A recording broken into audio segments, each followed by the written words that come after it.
Hello, my lovely sovereign sisters. We are live. I'm not going to waste any of y'all time. Okay, we're going to get right into it. All right. So, I'm sure at one point or another, we have all been in a situation where we were talking to a man and the man seemed heavily invested. He seemed very much interested in you.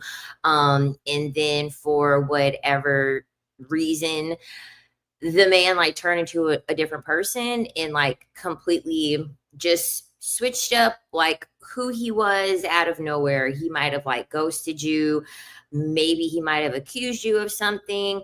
Maybe he triangulated in some way, and it's just been like a complete 180 switch in his behavior. And whether men are doing this consciously or subconsciously, I'm simply addressing the fact that they do this shit and they do it very often. And for a lot of women, it will put you in a state of confusion. It will put you in a state of self doubt. And it will really make you question your sanity. It will make you question your worth. And it can really do a big number on your self esteem and your confidence. So, I say all that to say before I get into all the ways that men create these artificial ways to have you chase after them, I just want to make it very clear that if you're ever in this situation with a man, okay, the last thing that you should ever be questioning is yourself, okay, because it's not you. It's not you. You're not the problem. You are not responsible for how people decide to respond to you, okay? One thing that should really make you rest easy at night when it comes to men is the fact that most men are not self actualized and most of them are not on the journey to practice any form of self actualization. So, therefore, most of the shit that they're doing is subconscious anyway. Okay. Most of it is a projection, and most of it, they're just trying to create some artificial ways to gain validation. Okay. They're not actually doing it because you did anything wrong or because they actually don't like you.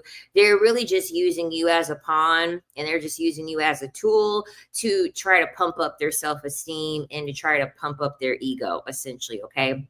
If you aren't following me on Patreon, if you I'm gonna tell y'all straight up, okay? If you're ever met with any of these type of situations that men do, the number one thing to always do is to respond and not react. Okay. If you follow me on Patreon, I am going to do a voice memo piggybacking off of this subject, talking about how, like, pretty much every specific case that I talk about, how you can respond to these type of things. But always respond and don't react. Okay. In my opinion, really the best response that you can pretty much have is have no response. Okay. Have no response and move on with your life, whether that looks like blocking, whether that looks like being short with the person, whether that looks like just agreeing with the person just to get them to shut the fuck up and, have them feel like they won whatever competition they thought they were in with you. Yeah, those are pretty much going to be the main three things. But over on the Patreon, I'll talk like more into depth on these like chasing dynamics and kind of how you can, deal with them and essentially kind of overcome them. Because the thing about it is that, like, these situations don't really just stop at men. I mean, you are going to have like your family try to use tactics like this, girlfriends, women that are around you, they will also try to use these tactics. So I kind of feel as though it's good to kind of know that information to begin with. If you want to join the Patreon, I do have it in my link tree. It's in my bio here over on YouTube.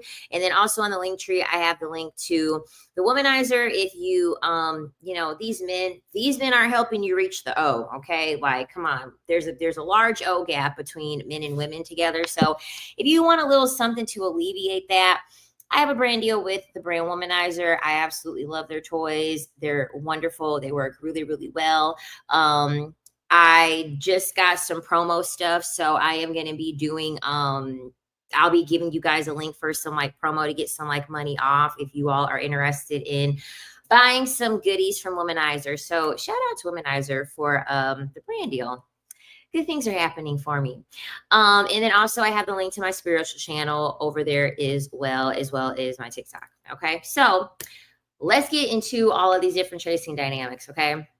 that a lot of men like to use. And also, if you're watching this after the live stream, I would love for you to share your thoughts on how a man might have decided to use one of these chasing tactics on you, and how you went about it, how you responded to these chasing tactics. Okay. So, the first one, okay, when men are trying to give you a delayed response, or not even trying, they are giving you a delayed response. Okay. We are picking up our phone multiple times, okay? Whether it's to check the time, whether it's to check the social media, whether it's to call someone, whether it's to text someone, okay? At the end of the day, people are looking at their phone very regularly, okay? There really is no amount of time or busyness in the world that would have you so preoccupied that you couldn't at least send a text that took 30 seconds to send to somebody to say, hey, I'm going to be preoccupied today, or hey, I'm going to have a busy day today. So, expect to not hear from me regularly, or like expect to not hear from me until later in the day. So, a lot of women, a lot of men, what they'll do is like they'll just wait a long time to reply. Okay. And essentially, they're trying to do this in an attempt to shift the power dynamic, because they'll do this typically after they've been consistently texting you. Okay. So they tend to like to do this after you all, like they'll text you every day. I'm sorry, but it's been 100% foolproof that when a man is consistently texting you every day, in most cases, he's going to pull this move at some point. Okay. At least in my experience, it's been foolproof. And I'll even try to call men out on their bluff, and I'll literally tell them, like, you don't have to text me every day. You don't even have to text me every single day. And then they'll still text me every single day.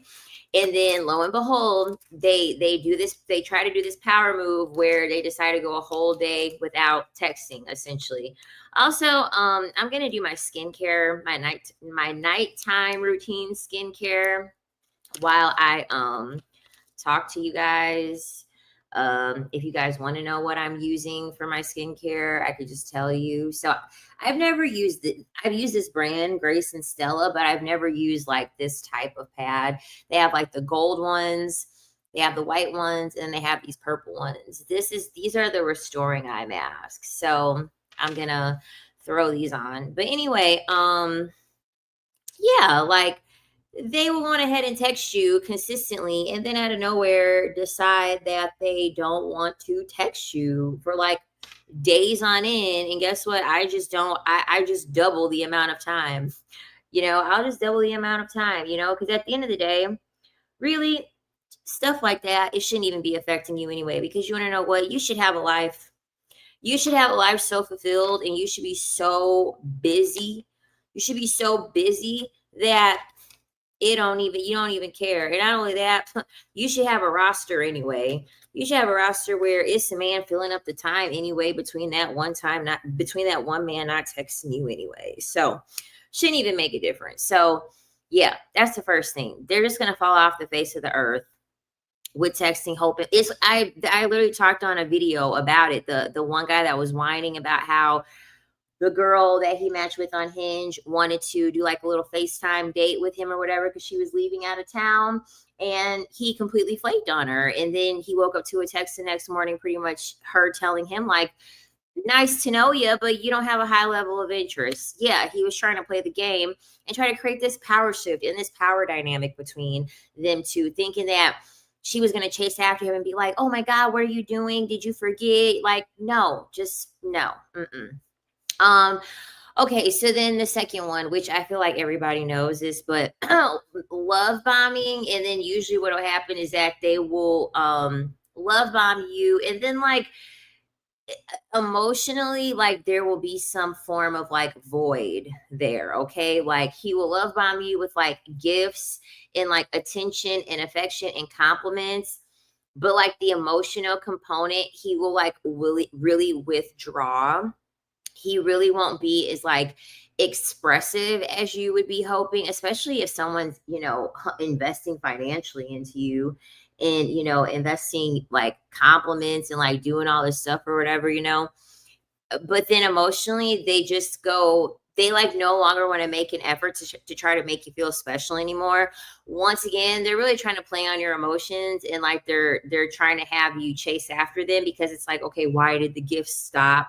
Why did the compliments stop? You know, whenever you get to a point with a man and like you start fixing your lips to say things like, I remember when you used to, or I remember when you always used to tell me XYZ. And I remember when you have to start thinking to the past on what a man was doing and how good he made you feel, and the only time that you can get that feeling is when you go back in memory lane. Yeah, he's using that as leverage. Okay. And what happens, what a lot of women will do is they will overstay their welcome in these type of situations, because you're really trying to hold on to this old version of this man when really he was just wearing a mask, and now he's able to leverage that good behavior that he had at the beginning to keep you holding on, because you're emotionally invested into the version of him that he was, essentially. So what'll happen is that in this dynamic, a lot of women will be like, you know, you used to buy me this, and how come you don't buy me this anymore, and yada yada yada. You know what I'm saying? So um yeah, that's like another thing. um let's see. Okay, another one. So a lot of men like to play like these little tests based off of your jealousy level. So they like to bring up something like, they'll bring up like them having like a female friend, or maybe they'll send you or show you a picture of like an ex-girlfriend, or something like that. Okay. This is very common. Um Men are always going to use other women to try to play on your emotions and to try to play on your self-esteem, to get you into performing mode, and to try to get you to like compete with other women for them. And a lot of the time, you'd be surprised, a lot of these women are fucking invisible. Okay, I'm gonna tell you that right goddamn now. A lot of these women are honestly invisible. Okay, like I cannot tell you how many women are out here having fake beef in their head with a woman, all because this man is claiming that like the woman is obsessed with him, or like that's his homegirl. And it's just like, boy, you don't got it like that for real. Like, goodbye. Like, whenever men do that, I just start laughing. Like, I just start laughing. It's like, are you kidding me? You should be lucky that even I'm talking to you. And you mean to tell me that this girl that looks way better, than me, is gonna sit here and give your ass the time of day? Like, you got lucky with me. Come on. Like, she must be getting paid. She must be getting paid. Like, there was this one guy, right?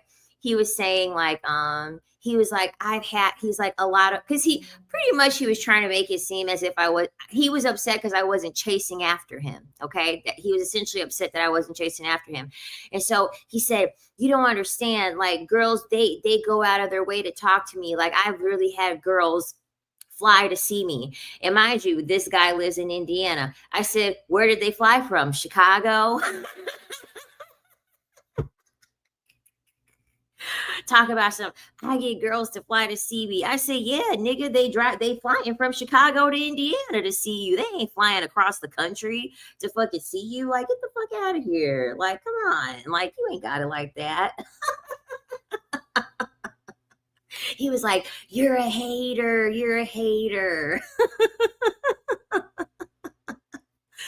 Like, I just meet them. It's just laughable to me. It is. It's just laughable to me.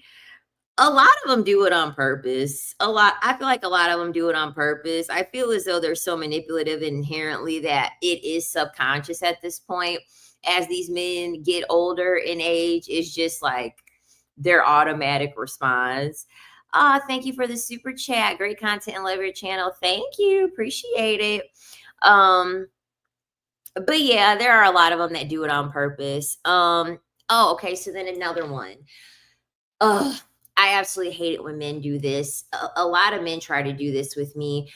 Them being vulnerable. Okay. So you have to be very careful with men showing their vulnerability, because the thing about it is that men are going to weaponize every single thing. Like, they're going to weaponize every single thing that they possibly can in their dynamics. Like, it's crazy how much they're going to try to weaponize. And so they will try to weaponize vulnerability against you.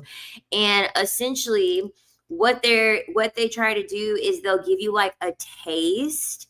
They'll give you a taste of being vulnerable, and they'll kind of say something along the lines of like, I never opened up to anybody like this. Or they'll say like, you know, most people don't make me, you make me feel safe, you make me feel comfortable, that's usually what they all say. As soon as they say shit like that, I just know it's bullshit. Like, I just know that I know they're playing the game when they say those things. And so essentially what that does is, like, we understand as women that like most men are not all that vulnerable. So it kind of makes you feel special, because you're like, ooh, like, I'm special. Like, he trusts me. Like, he feels safe or whatever. Like, he's actually opening up about his trauma and opening up about all his stuff or whatever.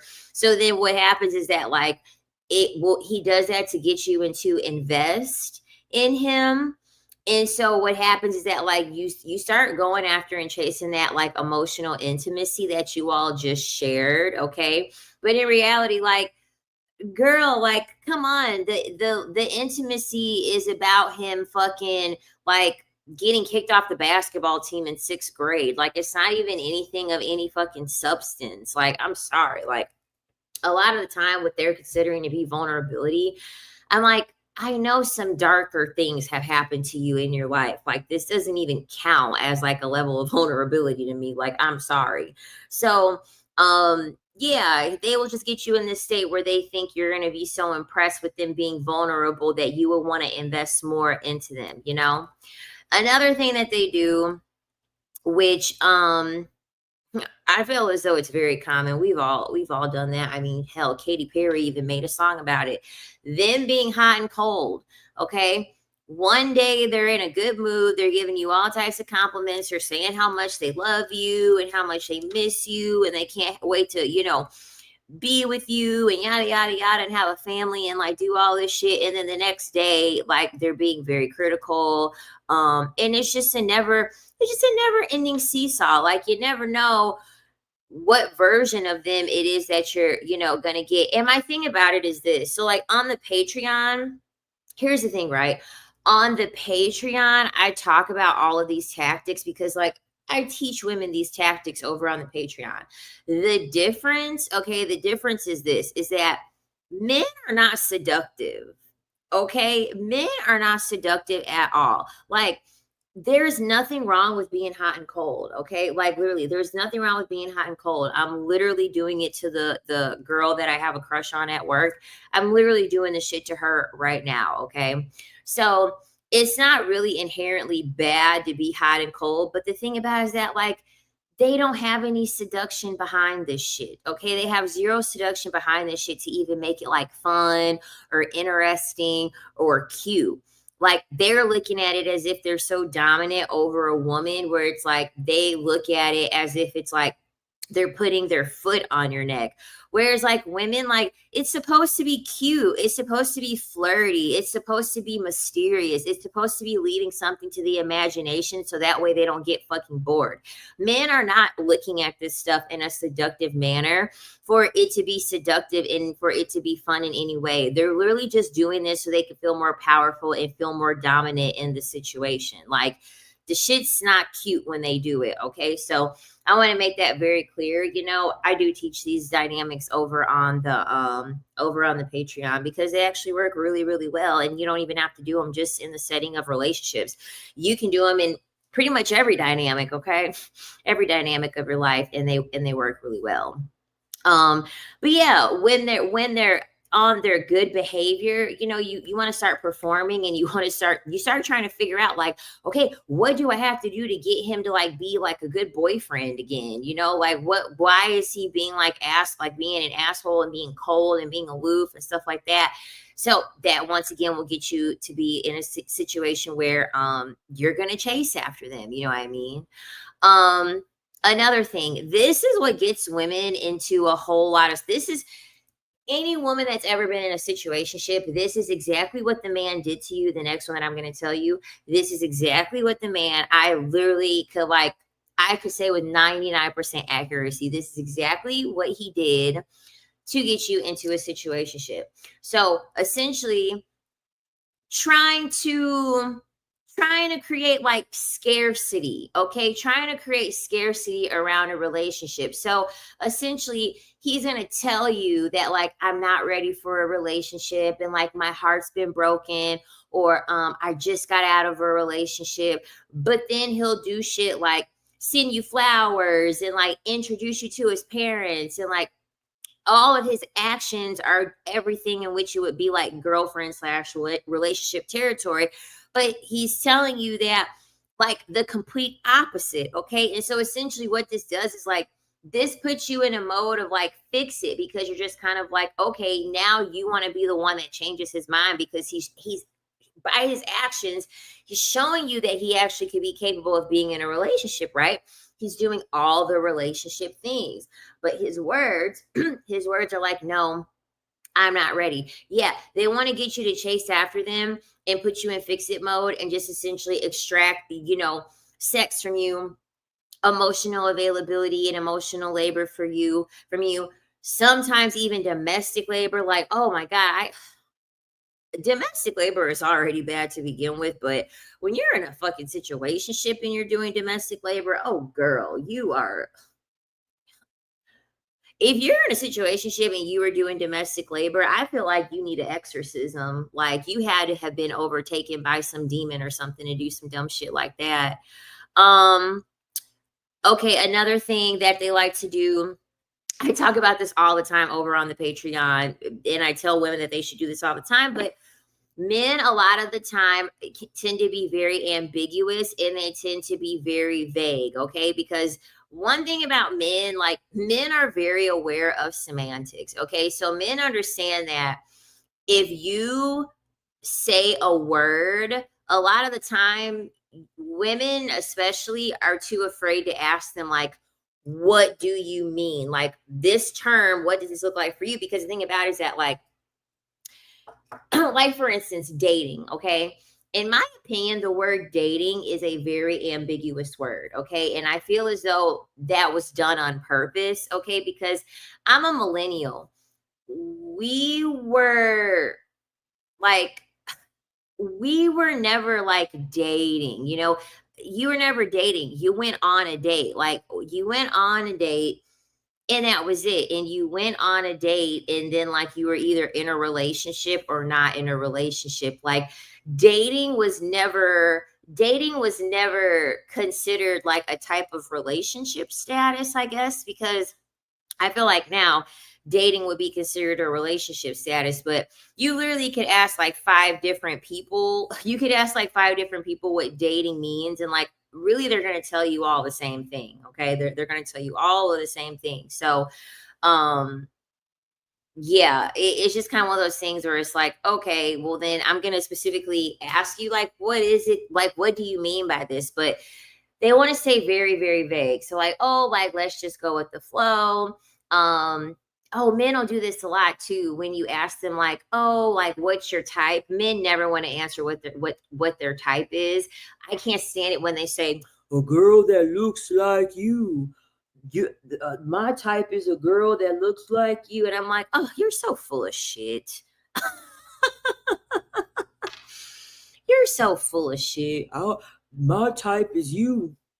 My type is a girl that looks like you. And it's like, come on, like, just answer the fucking question, okay? Like, there's no need to do all that, okay? Like, come on.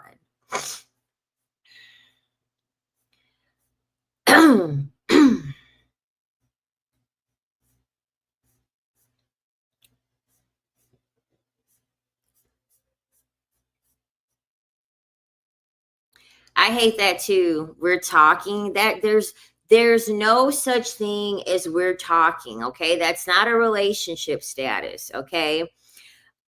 There's just no such thing. Like you're either in a relationship or you're not in a fucking relationship. Like it's very simple. It's gotten to the point where the caliber of men have gotten so bad that like we now have to take these very very small interpersonal terms to show that we're in relation to men or that we're connected to men in some way, and we have to like grasp on to these very like superficial breadcrumbing things, because I'm sorry, like saying that you're dating someone, that's just breadcrumbing. Like that's just a form of breadcrumbing. Saying that you're talking to somebody, that's a form of that's relationship breadcrumbing. Essentially, you're either in a relationship or you're not in a relationship. Like it's honestly very simple. um and I agree, like dating should be fun. Like when I was dating, I'm like, I don't put all of this stock into like, is he gonna be the one? Is this gonna be someone I'm gonna marry or have children with? And yada yada yada.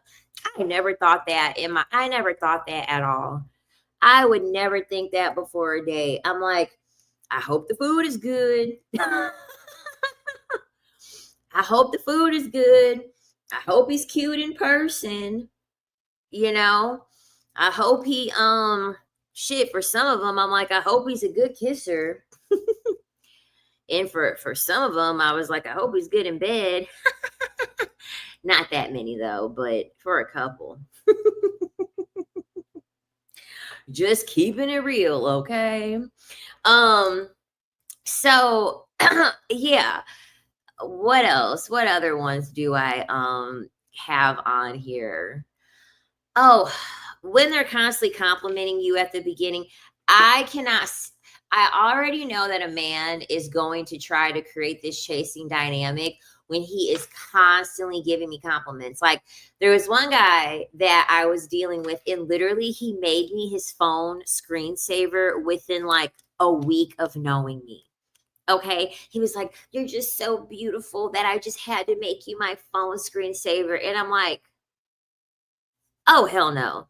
Like, I don't even think you're crazy. I really just think that you're trying to play the game, and like you actually believe that like I would not know that you're playing the game by doing this. Like you're really putting me as your phone screensaver within a week. Come on. Like I wasn't even born at night. Okay. You know, when they have that saying, like I was born at night, not last night. I wasn't even born at night. Like, come on. So I already know when they're going crazy with the compliments, and they're just being very, very performative with like, oh, you're so beautiful and yada, yada, yada. I already know that they're gonna pull the plug on that affection very, very quickly. So that's another dynamic that a lot of men try to create when they do that, when they're giving you a lot of compliments. And this is the reason why, ladies, this is why it's so important that you're self-validated. Okay? Like this is why you need to be self-validated, because there's a lot of women there's a lot of women out here who cling on to a dusty man just because he's giving her compliments. Like there really are women that are like, they don't get compliments, they don't compliment themselves, like they don't validate themselves. And so essentially what they'll do is all it's going to take is for one man to be like, "Oh, you're so beautiful," and yada yada yada. No. Okay? Like I'm sorry, compliments should never impress you. Okay? Like they should never impress you at all. You should feel so self-validated that you're just like, compliments should just be another day. All right? Like, should I get on the apps again, girl? I haven't had a roster for years and it looks scary out here. Hell no. I'm never ever gonna tell y'all to get on the dating apps. Don't ever get on the dating apps. I'm telling you, go out in the wild, okay? For a lot of men these days, listen, dating apps are for men that are married, socially awkward, or they have a criminal record. Sometimes all three. Okay. Hell no. Okay. If y'all are really trying to still deal with these men, y'all need to be outside, okay, at somebody's country club, on somebody's boat, at somebody's gala or charity event, at somebody's cigar lounge. You need to be playing pickleball. Like, you need to be outside, okay? You need to be at a nice fancy restaurant, sitting at the bar. Like, no, you need to go out and you need to socialize, okay? You need to socialize. I can't stand the dating apps. I cannot stand the freaking dating apps. They drive me crazy. I haven't used the dating app since 2023.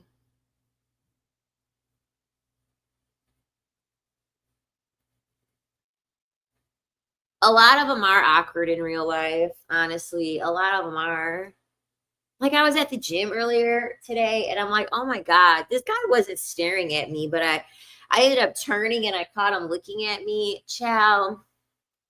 I kept my head so deep into my phone when I walked past that guy because I'm like, don't you dare fucking talk to me. Don't you dare talk to me.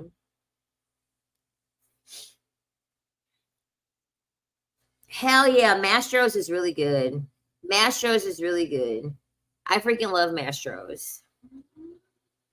A nice steak, like anything like for food, anything like steakhouse, seafood, pretty much any place where if you go on Google and it has they let you know the dollar sign amount, as long as it's got like $3 signs for the amount of money to be spending, that's where you need to go. Honestly, that's where you need to go.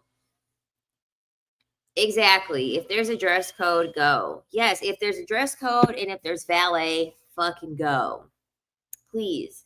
That's where you belong, right? That's where you have to go. And get a gym membership at a nice place, at like an Equinox or a Lifetime Fitness if you live in the city. Those are nice, like high-end gyms to go to. You can get you like a wellness membership. They have those wellness facilities that you can go to. You can get a membership there. As a gym girly, honestly, a lot of those men that are deep into the gym, a lot of them are just at the gym constantly because they're just trying to cope with the fact that they're DL. I mean, honestly. Those gym dudes, they're at the treadmill running, they're at the gym running, hoping they can run their gayness away. How should we dress when freestyling? Solid colors, okay? Always wear solid colors. Um, you always want to make sure that you can, like, you have to have like contrast in how you're dressing. So, you need to show off of your strengths and you need to hide your weaknesses. Okay. So, like, for instance, for me, my legs is a strength for me. Okay. My legs is a very good strength for me. So, I don't typically I like to wear like a lot of dresses and I also like to wear a lot of skirts, okay? I like to show my legs, but normally because if I'm showing my legs then that means I'm covering up the top of me.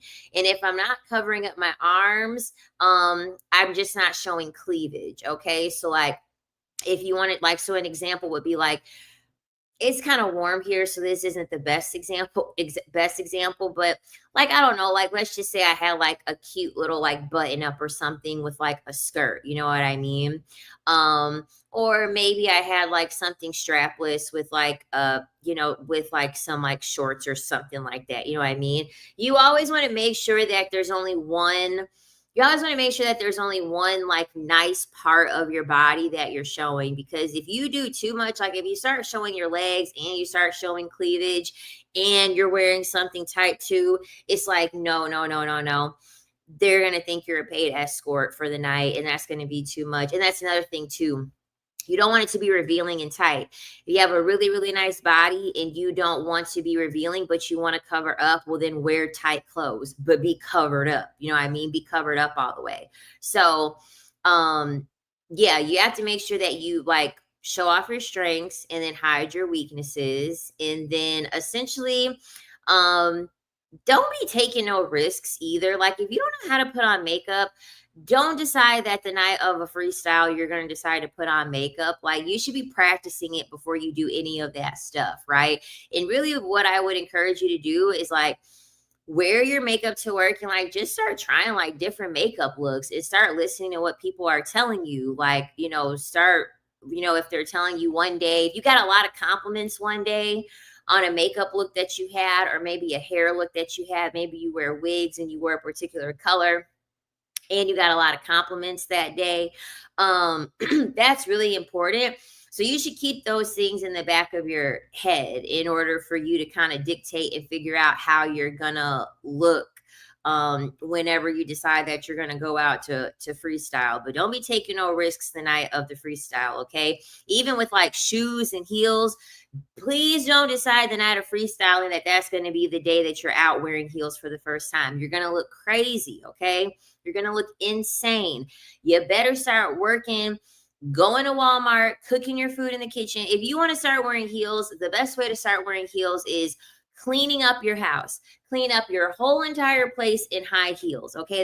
That's a really easy way for you to be able to break in your heels and for you to get comfortable walking in your heels.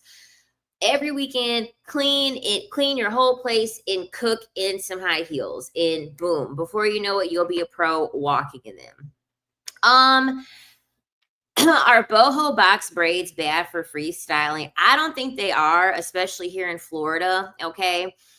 Every single like black woman that I've seen that's been with a white, like I literally was in a Louis Vuitton store last week because I had to bring my Louis Vuitton in for a repair. I seen this white man in there with his black girlfriend, and he bought her a bag, and she literally had box braids. I don't really believe in that whole thing of like, oh, you need to have your hair a certain way. Try everything, okay? Try everything, because at the end of the day, it's better for you to just try all the hairstyles and then just see what people's perception is of you. This is why I'm always going to say switch it up and be mindful of how many compliments you're getting that day. If you get a lot, you've worn enough hairstyles by now in your age to know what hairstyle is going to give you the most compliments, okay? Whatever is getting you the most compliments out in society, that's probably what you should stick to, in my opinion. But it's going to be different for everybody. It is going to be different for everybody, but out here in Florida, are you kidding me? These old men, they love them some box braids. I see them with a lot of women that have box braids, honestly. Yep. If you're a black woman and you wear more natural hairstyles, your arena will most likely be white men. They love it. They're so intrigued. Like, honestly, like, one thing about white men is like white men love blackness. Okay. They love blackness. They want the chocolate. They want your skin chocolate. They want your hair natural. Like white men, they love a biggity black woman. Okay. Like, I'm sorry. They love a biggity black woman because they don't really like me. They don't really like me. They will look at me, but they won't really approach me. They won't really approach me like that, but they love them up. Okay. They love a power to the people black woman. I'm telling you. So, yeah, this is why I say you probably better off just sticking to something natural and something that's like more indicative of like of like your race. You know what I'm saying? Exactly. Like I swear to God, white men want you to be rocking an afro with a pick in it. I swear. Okay. Because when I wear my natural hair, that's when I get the most compliments from white men. That's when white men approach me the most whenever I wear my natural hair. Whenever I wear my like a wig or a sew-in or stuff like that, I tend to get more black men and Latino men that try to talk to me. But my natural hair like this, yeah, white men really like it.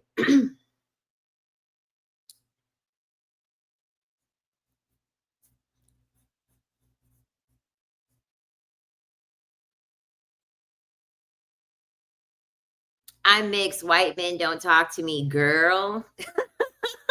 I'm telling you, they like a real black woman. They really do. They like a real black woman. I mean, honestly, I don't have much to even say about the whole Diddy thing, honestly. Because I've been following the trial every day. Like for the past 7 weeks, I actually have been following the trial, and like I've been following it with Armand Wiggins.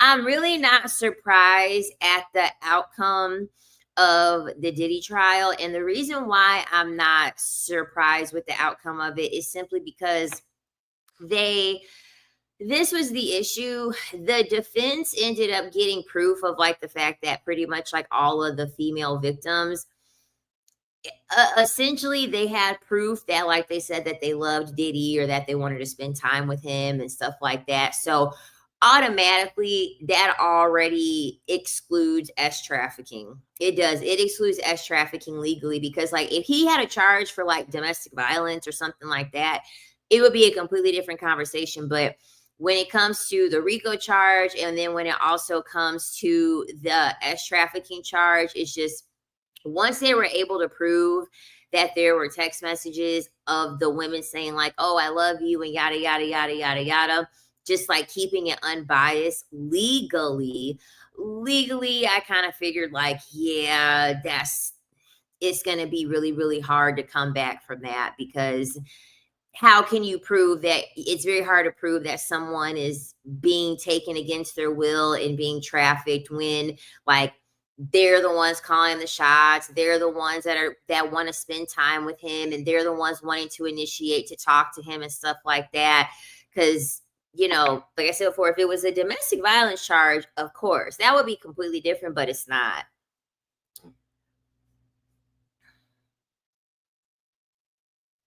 Woo, sheesh. See why Granny always said stay home and don't be a witness. Yeah, because he's not going to be in there very long for organizing, like, I don't want to say the word, I'll just say constitution. For organizing constitution, yeah, they're not going to have him in there very long. Okay. Not going to be in there very long at all. Okay, so another tactic that a lot of men like to use when it comes to chasing, we all know this one, triangulation. Okay, they're real quick to want to bring up how another woman wants them, how another person treated him better, trying to bring another party in, right, to essentially compare you to once again get you into performing mode. And whenever men try to use triangulation with me, I'm usually just like, I'm like, cool, then go deal with her. And then I just don't talk to him again. Okay. If she was so much better, cool. That's awesome. That's wonderful. And then sometimes I'll be like, oh my God, really? Can I meet her so she can teach me?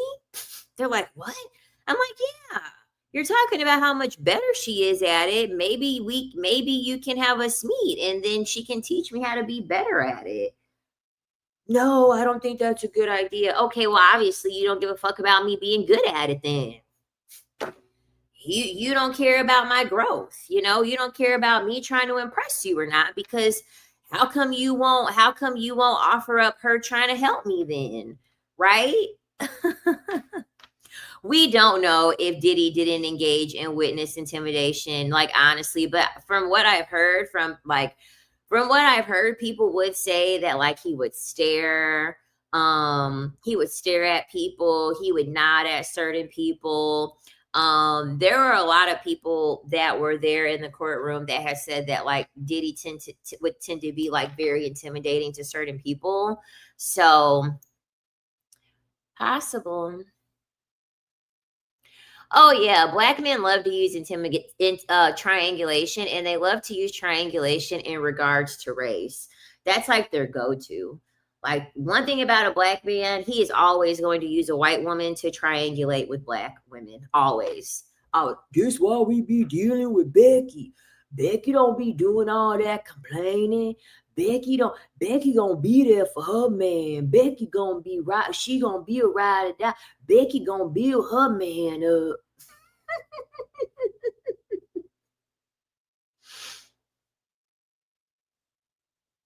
Whole time the Becky B trailer park trash. Like,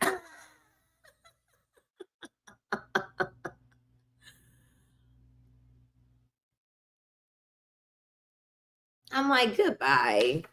Goodbye, sir.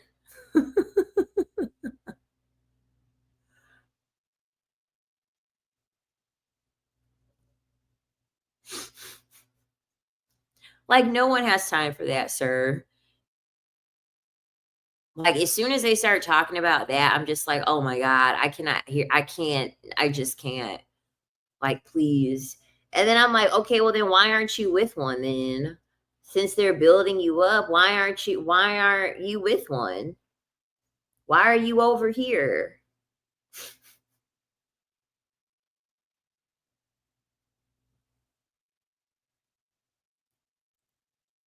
Why I like that'd be the first thing I'm like, "Okay, then go get you a Becky, sir.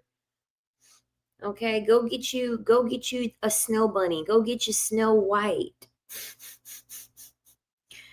All right, honestly.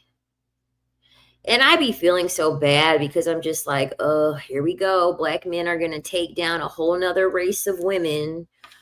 Whole nother race of women. I give it 60 to 70 years. Probably not at this point. I give it probably about 40, 50 years. They're gonna eradicate all the white women and baby mama all of them.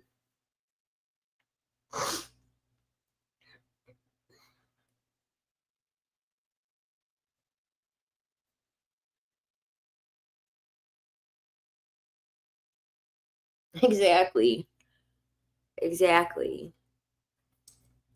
They'd be like, Becky gonna build her man up, and it's like, bro, she built you up so that way you could get off of your grandma's house and y'all could live in a trailer park. What are you talking about?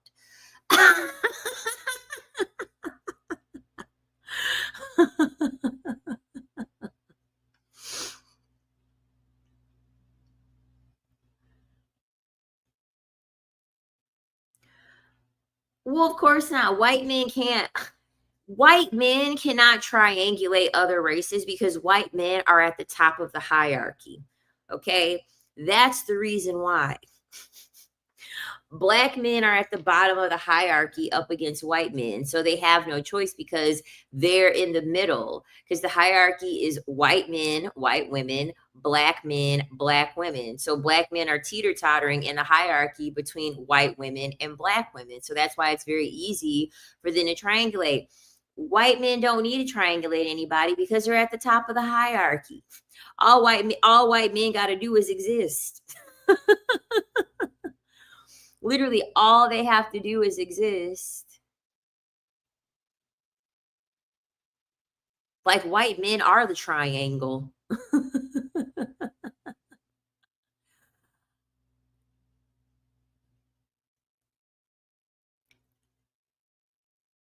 Dang, okay. Okay.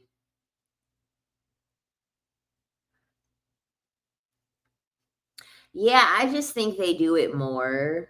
I do. I just think they do it more often. But either way, I look at it like this. Men are just gonna grasp for something to get you in competing mode, regardless of what it is, whether it's like a woman or a certain race of woman or um I don't know, something like complimentary or like a type or something, they're going to try to use something to throw it in your face to get you to feel some type of way. Okay.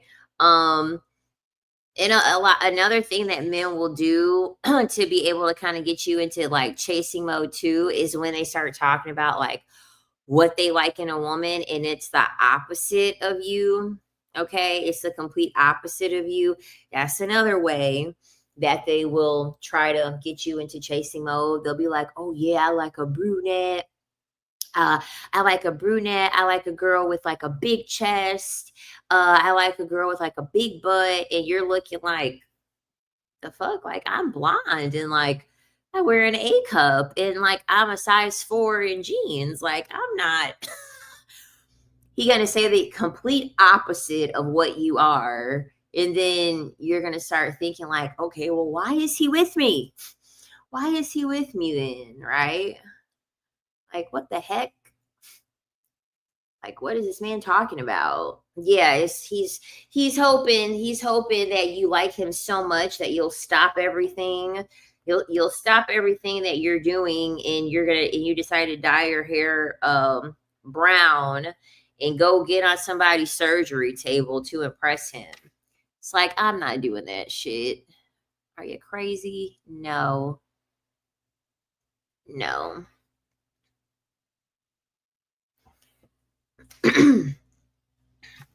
Like, imagine as a woman and you were like, yeah, you want to know what? My ex is dingling. Like, yeah, I liked his dingling better. Men would flip over a table. I liked his dingling better. Oh, yeah, my ex, I liked his bank account better.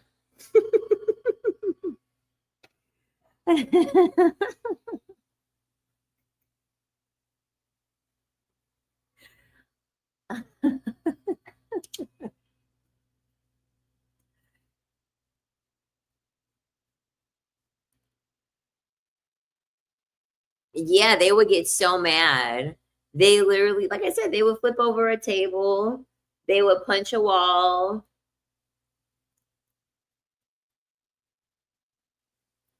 Ooh, you're having coffee.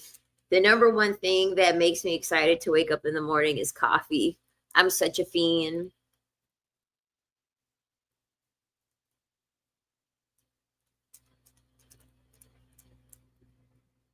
Yeah, honestly, I'm quick. I'm quick to put a man in his place if he deserves it. And I kid you not, I will use their meat stick. I will use their meat stick against them in a heartbeat because I know if you want to hit them, listen, hit them where it hurts, literally and figuratively. If they're trying to physically harm you, hit them in the nuts. If they're trying to harm you emotionally or mentally, hit them where it hurts. Just talk about what's in between their legs. Okay? Quick pumper, shrimp, mozzarella cheese stick, whatever you got to call them. And they start acting crazy, just kick them in the nuts. Okay? Kick them in the freaking nuts. Exactly. Men with no power have to use tricks on women because they depend on us for survival. Men in power employ these same tactics on other men because they're at the top and need men below them to stay in line. Exactly.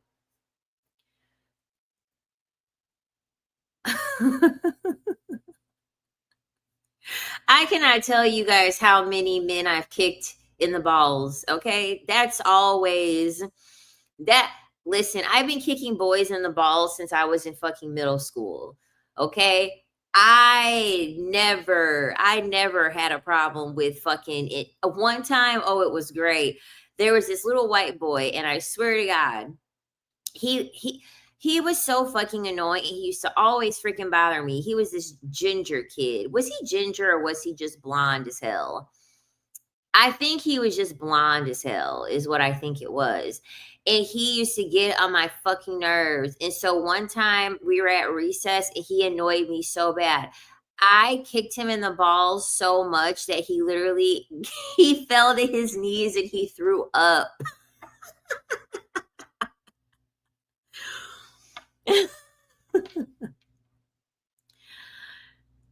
And then in high school, I straight up was just I straight up punched a dude. I punched his ass in front of everybody. I did. I punched his ass in front of everyone. He called me a 304. We were at a party. He called me a 304 and I laced his ass out in front of everybody. In front of everybody. And then can you believe his sister found out and then his sister wanted to fight me? I'm like, you're literally going to get your sister to fight me because you ended up getting beat up by a girl? Like, please get out of here. Needless to say, she never fought me. Like, come on.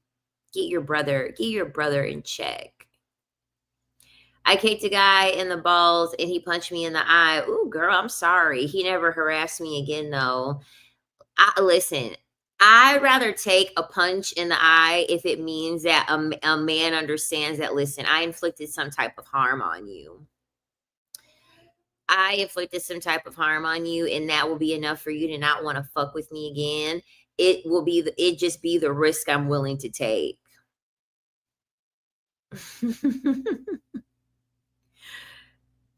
Yeah, I'm like, come on, dude. You're really gonna try to fight a girl over your brother's misconduct? Come on.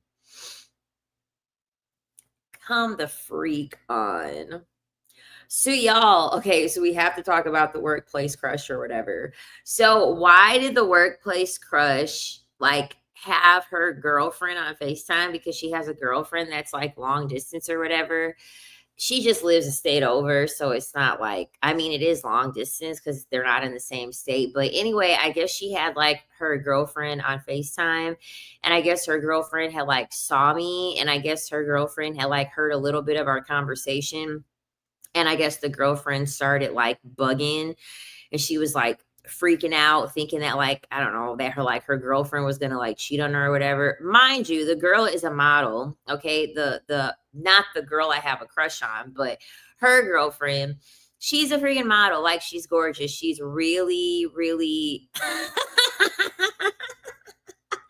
she's really you are funny. She's gorgeous, but she was freaking out, I guess. She was like freaking out. And so I guess the girl that like I'm crushing on or whatever, she was like, yeah, she was like crying, and she was like really, really upset or whatever.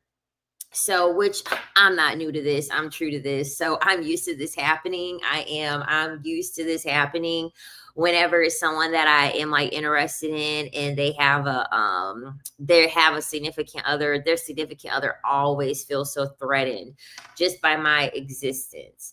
So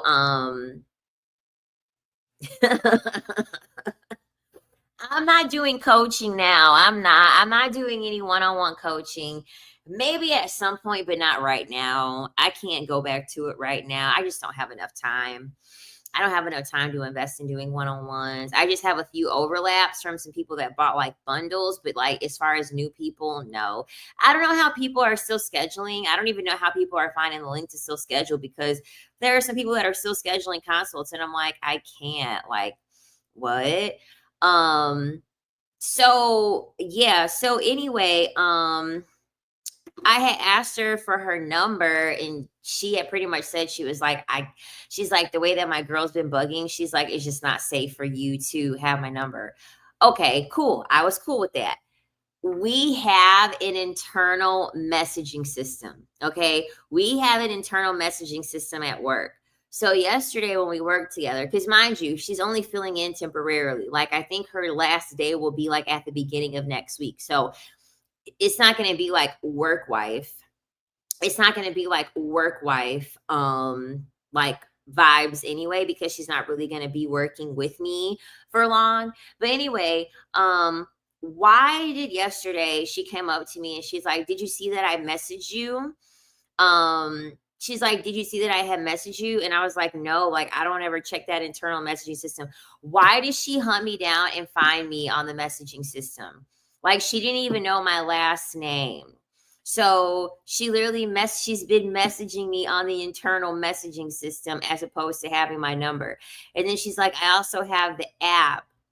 She's like, I also have the app on my phone. So this is the best way to contact me. And I'm like, this is stupid. I'm like, this is stupid. I'm like, so essentially you're doing the same exact thing that you would be doing if you had my number, but you're going through you're going through all of this shit just to be able to contact me. Like, I was like, this is crazy. This is so stupid.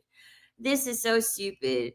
Exactly. So then she messaged me this morning. Well, she messaged me yesterday, and then she messaged me this morning. And I'm like, girl, I don't have time for this. And the thing about it is that, like, she is not somebody that I could be with romantically. Like, I kind of have I have the same standards for like a woman as I would for a man. Like, they need to have enough. And like, she doesn't have enough. Okay. Honestly, like, she just does not have enough, really. So it really wouldn't even be anything that, like, I would not want anything from, this isn't someone that I would like, nah, girl, don't have this documented on a work device. Exactly. Exactly. So I'm like, what the freak? I'm like, this doesn't make any sense. But like I said, she's cute, but she doesn't have enough going on. She doesn't have enough going on, and she's too young. Okay. Exactly. There's nothing even personal to talk about. And even what's funny is that really what was driving her to even do that in the first place, to like hunt me down on the messaging system, I quit talking to her. So I went the whole day without talking to her. Normally she's used to me talking to her. I went the whole day without talking to her. And usually, like, I would eat my lunch up at the front and kind of converse with her, and I didn't. I completely withdrew myself, and I know it's driving her crazy. That's why she's going as far as she's going to try to contact me, because I completely withdrew. I completely withdrew all of my energy and attention from her, and she probably wasn't expecting it. And she was like, I could tell she was pissed off. She probably was pissed. She's not a temp, actually. She's not a temp. She's actually full time. It's just we lost somebody, and so they had her come in to train. She's full time, but she's full time at another location. So, um, yeah, like essentially, I was like, she saw me go out to eat my lunch, and she was like, "Enjoy your lunch," and I was like, "Yeah, enjoy your lunch too," or whatever. And then she ended up leaving work early yesterday, and I think she thought I was gonna feel bad for her. She did. She thought I was gonna feel bad for her. So she was like, I'm leaving early. She's like, I'm leaving early. She's like, I have cramps now, I don't feel good. And I was like, oh, okay, I hope you feel better. See you manana. Like, because I could tell she was pissed because she knows my name. So when she was leaving, she yelled, she said, bye, ultrasound. She didn't say my name. So that's how I knew that she was pissed off over the fact that I withdrew all my attention from her yesterday, because she didn't say my name. She called me ultrasound because that's my position. She was like, bye, ultrasound. And so I was like, bye, Yep, she's a Leo. That's why I'm doing it, because she's a Leo. My mom is a Leo. So I gave her a lot of attention at the beginning, and now I'm withdrawing my attention. So today I was like, nice. And I had like checked up on her, and I was like, is everything cool? I would be with an older woman. I would prefer to be with a woman older than me. So I withdrew my attention from her yesterday. And then I was kind of nice to her today because she didn't come into work today. And so when she comes back to work tomorrow, I'm going to withdraw my attention again. I'm doing the same shit I'm telling y'all men are doing.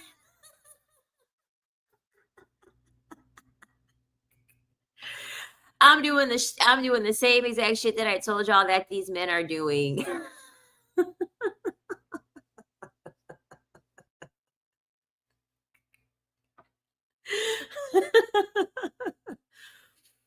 So tomorrow when I see her, I'm going to withdraw all of my attention. I'm not going to talk to her like that. I'm a Gemini moon, so I'm diabolical. I can be very, very diabolical. Women scream emotional intelligence, yet don't be having none.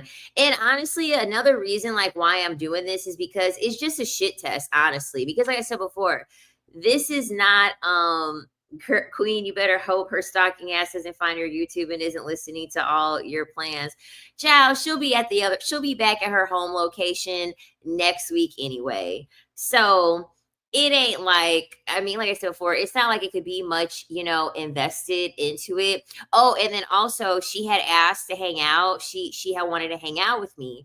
And so we were supposed to hang out yesterday, but she ended up leaving early yesterday. So she must have thought that I was going to feel some type of way because we didn't hang out yesterday. And like, I didn't mention anything about it. Like, I didn't say anything about it. And when she told me, I was like, oh, okay, cool. Like, not that big of a deal. So I know she's freaking out. I do. I know she's freaking out because she's pretty. Okay. Like, honestly, she's really pretty. I'm sure she gets a lot of attention. I'm sure she gets a lot of girls that are constantly, going above and beyond for her. And so I'm not.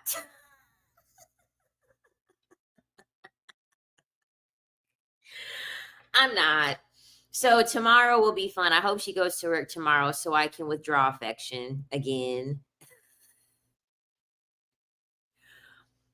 Yeah, exactly. And it didn't work. Yeah, she's just trying. Yeah, she's because that's the thing. She's playing the game too.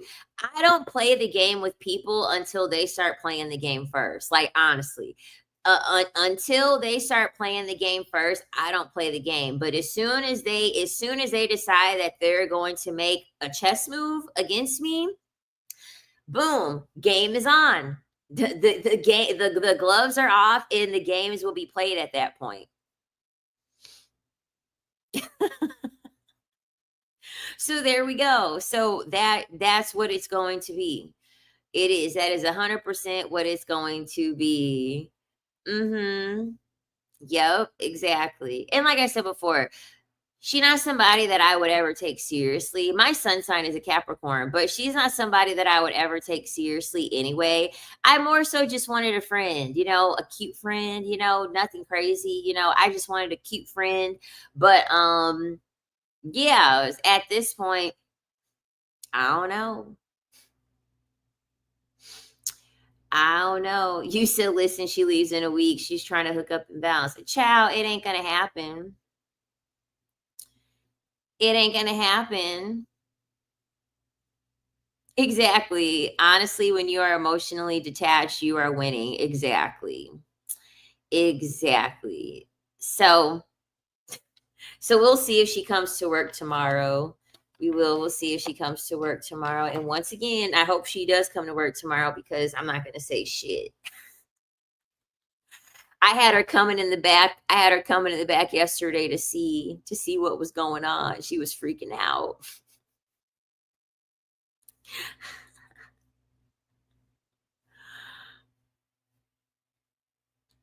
I'm here for this saga. It's the push and pull. Exactly.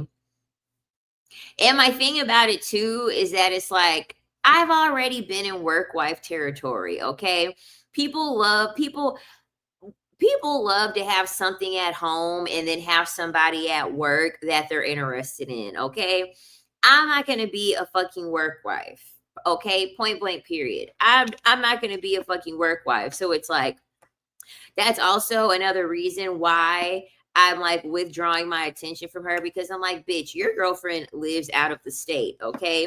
Your girlfriend lives out of the state. So you actually could benefit from both sides by actually like having me entertain you while you're at work because your girlfriend doesn't live in the same state. So it's not like you're really dealing with anybody else. So that's another reason why I'm like, no, bitch. Like you're cute. Don't get me wrong, you're cute, but um, you're not that cute. Ah. I don't play games with people, especially men. Send me what I want, and I'll see you when I see you. This is why I can only be with geriatrics, girl, because geriatrics can't see nothing. Geriatrics can't see nothing. How did she start the games? I didn't catch that part. She started with drawings. Like just like how I said, like all of these examples of like how these men create this dynamic for you to chase them. I clearly was like throwing, I mean, I clearly was showing interest in the girl, because I don't ever go out to the front to talk to anybody. I went ahead and I talked to her too. I went ahead and I went up there and I talked to her. I always sit in the car whenever I'm having lunch.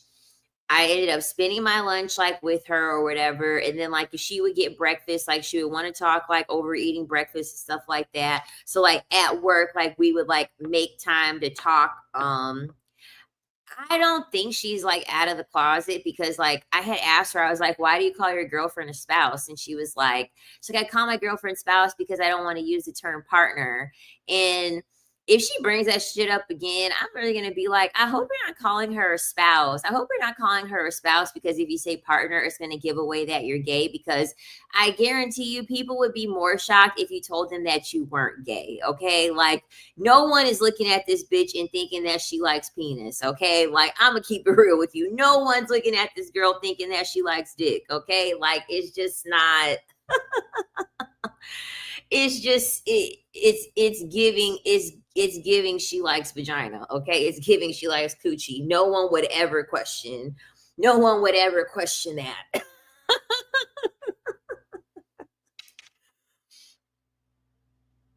She's a STEM. She's a STEM. She's like a stud and a femme combined. And yep, my fear getting into a lesbian relationship is that lesbians' anger I hear about, screws loose, etc. I'm very afraid. This is why I'm celibate. Yup. Okay, butch or STEM. I just call it a STEM, a stud and a femme. But yeah, I had that happen. Honestly, I had that happen with someone that was mentally unstable. And I talked about it on Patreon. If you all want to know about my experience with the woman that I dealt with, I have the whole story on my Patreon. Okay.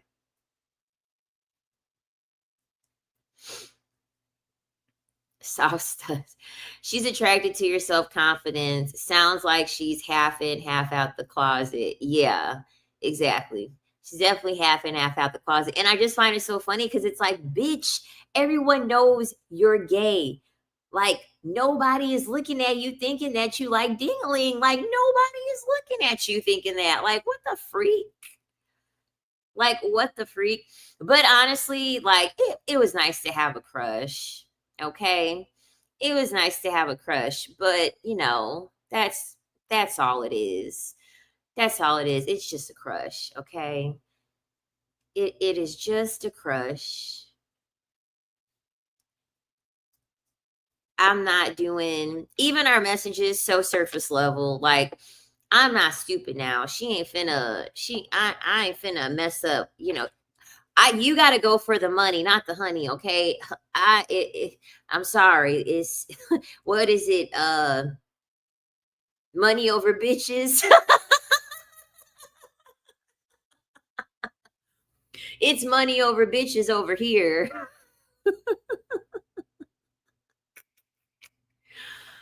So best believe ain't nothing crazy going on, child. Not the messages or anything like that. It's so surface level. She said I have a crush on you. She's a butch or a stem. She's like a combo. She's like a combo of like a stud and a femme. I would say if I had to choose, she probably like 60% stud. If I had to choose, she's just right on the line of stud.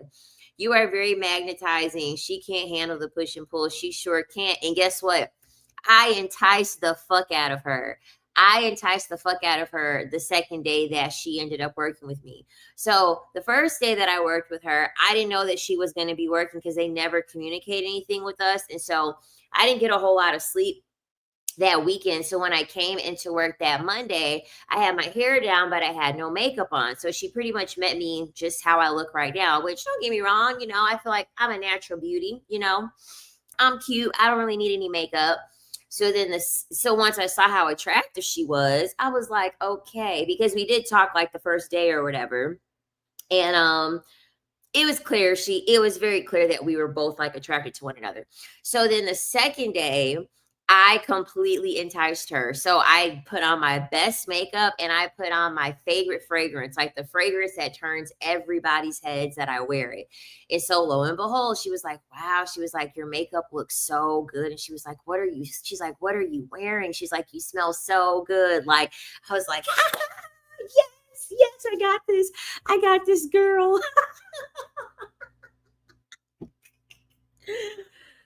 Ah.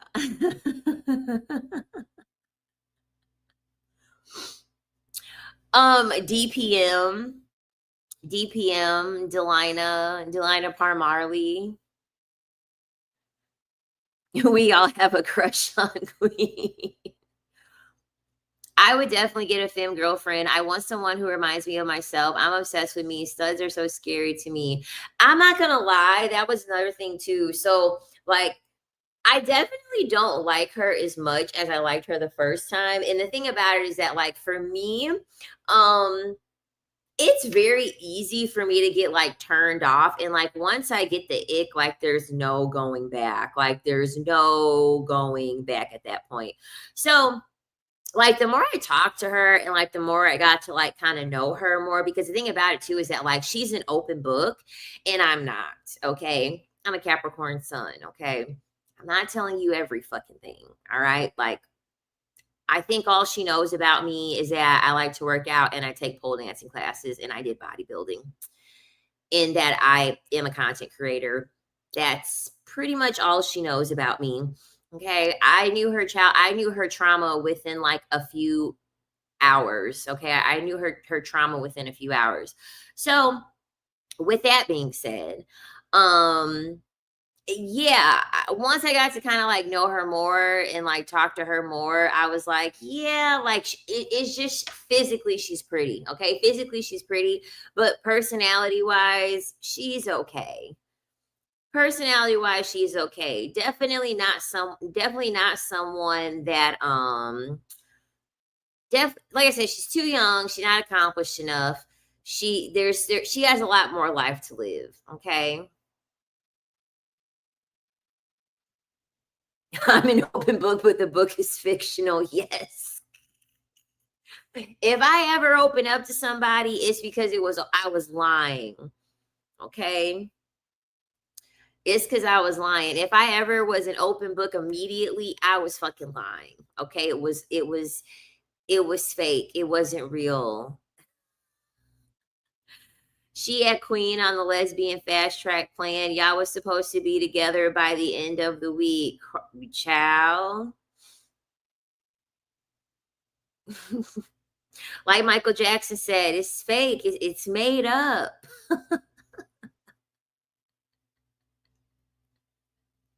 Okay, so this is the thing. This is the thing that started to kind of like turn me off from her. This was the thing that kind of turned me off of her because I'm like, bitch, you're too much of a stud. Like you're so much of a stud that I feel like I would be talking to a man because like she was like showing me like some party or whatever with some like connection that she knows, and she was showing me the party, and then like it was all of these girls in their bikinis, and she's like, yeah, she's like, look at all these bitches, and I'm like, bitches. Like, don't get me wrong. Like, if I use the term bitch, it's like a term of endearment, but I could tell she was using bitches as if she had a pair of nuts to go with it, you know? And that just rubbed me the wrong way. Okay. That just rubbed me the wrong way.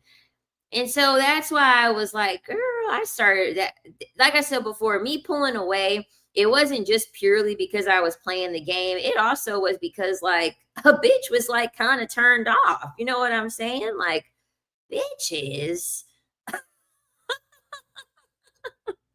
Oh, yeah, she was showing me all her vacation pictures, all the countries that she's vacated to. Baby, she had the phone out. Okay, she had her phone out. I was like, and I ain't show her shit. I didn't show her shit. All I did was show her my bodybuilding pictures and like a couple other pictures of me. I'm like, I don't know about that. I don't know. So yeah, that kind of turned me off. So, like I said before, she's cute. She's cute. She's a cute girl, but no. Nope. If she was single, I would only have her for recreational use. I'm so terrible, but I'm celibate or not. I don't know. Somebody said because I use sex toys, I'm not celibate. So I don't know. I guess I'm nothing. I guess I'm still a Jezebel because I use toys still. Um, Whatever. Have you heard of Hydrox? Want to get into it? I ain't never heard of that before. I don't have an Insta. I have no Insta. Really what my plan is for I don't know, somebody when I talked about me having a brand deal, and I said that the toy that I use is helping me get through celibacy. It was a few people that said that I'm actually not celibate. I'm like, dude, I don't fucking know. Okay. Like, because celibacy I thought was supposed to be for like spiritual reasons, but it's like, oh, hell no. You're not going to sit here and take toys away from me. Okay. You're not going to sit here and take fucking toys away from me. That's where I draw the line. All right. That's where I draw the line. Uh, a bitch has to release in some way. I thought it was a red flag too. I told you that's another reason why I pulled back. Like, I swear to God, like, it wasn't just for game purposes. It really was because of the simple fact that it was just like she was spilling out so much to me within like a couple hours. And I'm like, in my head, I'm thinking like, girl, like, I've been here before. You might be a little crazy. You may be a little mentally unstable. And then she told me about one of these what really was the nail in the what was really the nail in the coffin for me to kind of reel it back. She told me about one of these outbursts that she had. She did. She told me about one of these outbursts that she had. And I had to play it cool, like I wasn't bothered by it. But as she was telling me the story, I was like, bitch, you're unstable. Okay. Like, you're unstable. So, yeah, I'm not just playing the game just to be an asshole and like do it for my, ego. Yeah, but she told me about the outburst story and I was like, yeah, bitch, you're crazy.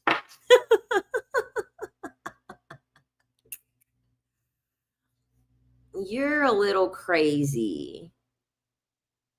Exactly. And that shit don't work with me. I'm not spilling my guts out. I'm not I don't mirror people.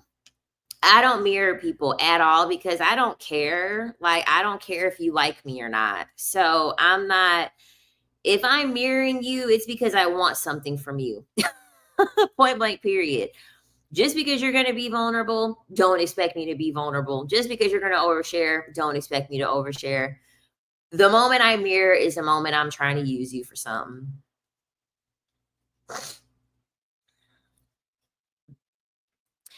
Exactly. She's not intelligent enough. She's not intelligent enough to take seriously. And the thing about it is that someone like her, I couldn't even take to the bedroom if I wanted to. Okay? That's what got me in the mess with the last girl years ago. That's what got her having the outbursts on me. Was because of the bedroom stuff. Nope.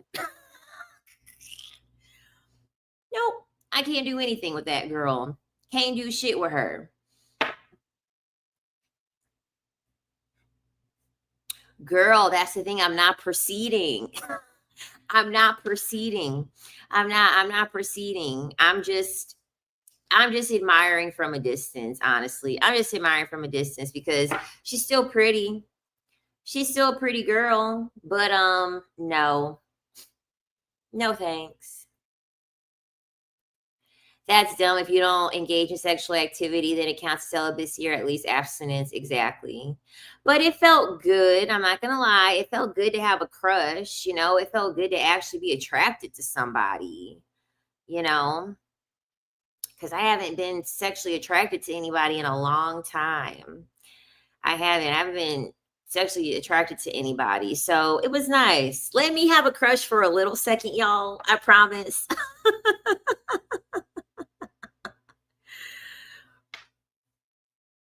Yeah, like, I kid you not. Like, honestly, I kid you not. I literally had like people that I would consider friends. I would have people that I would consider friends for years, and they didn't know shit about me. They didn't know anything personal about me, right? Honestly, no, I'm just really, honestly, I just think it's just because women are just so beautiful. I think it's just because women are so beautiful. It's just like even the most well put together man is just not going to do it for me.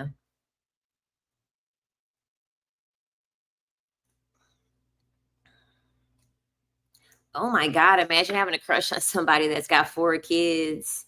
That would crush, that would crush my heart. You're such a sweetheart when you like someone. Aw. Yeah. I try to keep my heart a little bit soft.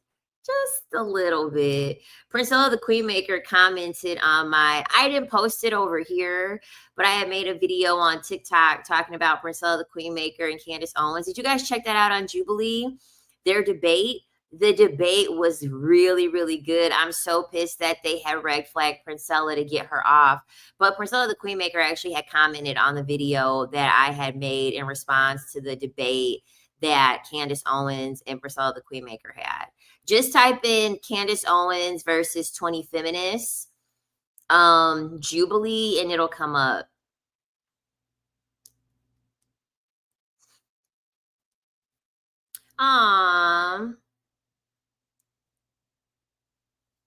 They definitely were hating on her. I need to find Jubilee's email, and I need to email them personally to get this shit, have them have it happen, because the debate needs to happen between them. Jezebel is actually the demon of insecurity in women. She seeks to dominate and possess women she feels inferior to. Exactly. You should be guarded. Yup. Mm-hmm. Once I see how a person thinks, it literally makes or breaks their attractive. Exactly. That's why the crush died pretty quickly. Like I said before, I still think she's pretty because she is pretty. My crush or whatever, you can call her that, pretty. But once I got to know her more, I'm like, oh my God, y'all are nosy. Okay, she's Dominican. All right, so she's Dominican. Um, my face is lighter than my like arms are. She's like the color of my hand. Okay, she's like the color of my hand. She has what else? She has like pretty hazel eyes, like super pretty hazel eyes, and then she's got like super long dreads. The Independent Pretty Girls Party mentioned you as a what girl? As a blank girl who steals content. I don't even know who those people are. I don't even know who the fuck those people are. But I'm glad they got my name in their mouth, so that way people can come over to my content.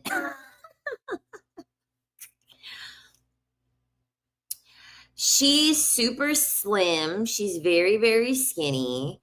I don't know. She might be about like 5'4", but she's small. She's small. Oh, they said I'm a mean girl. Look, that's good. I rather be called a mean girl than a nice girl. Okay, because nice is performative. I would never trust a person who's nice. Never. I don't trust people that are nice.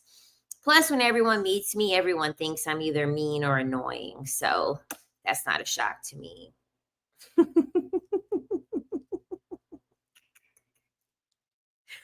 I'm just very to the point. Like I had a patient earlier, and this patient was like, she's like, I love how nice and no nonsense you are. And I'm like, thank you. She was like, I was like, thank you. I was like, wow. I'm like, sometimes people take my no nonsense as me like being a bitch. And she's like, no, not at all. She was like, I didn't get a bitch from you at all. She was like, she's like, I could just tell that you're very no nonsense. I'm done being nice. It just makes my life harder. Girl, I'm telling you, like being nice ain't going to get you nowhere in life. Honestly, being nice is going to have you in last place every single time, because in order for you to be nice, that when I think of niceness, I think of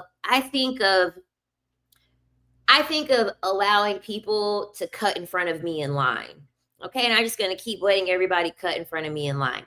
Okay, if I keep letting everybody cut me in line in life out of being nice, I'm never going to get where it is that I need to go. I'm never going to be able to accomplish what it is that I need to do. Like, no. Okay? Like I don't have to do all of that. And I'm not going to do all that. I got things to do too. I got places to go too. I have needs and things that are important to me too. So I'm never going to be nice. Okay? Like I'm never going to be nice. If someone calling me mean, honestly, for me, it means I'm doing something right. But like someone wrote, I'm assertive, okay? I'm an assertive person. I don't sugarcoat anything, okay? I give it to you real, okay? And my content is not for everybody, all right? That's the point. My content ain't for everybody. That's the whole point of me being myself. Like,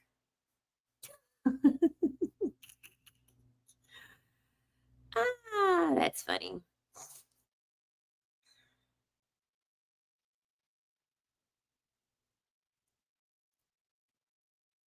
Exactly. There's a fine line, though. Do not burn bridges with those who can assist in your elevation in the name of being assertive. I look at it like this. I look at it like this.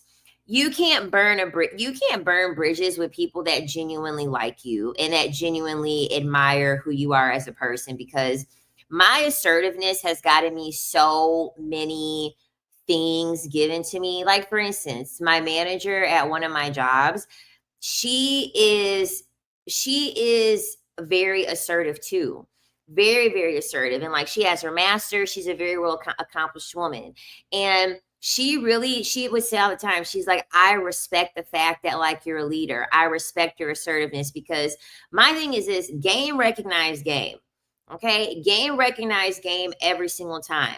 No person that is actually naturally assertive, no person that actually is naturally a leader is ever going to want to burn a bridge because you decided to be assertive and stand on business and put yourself first.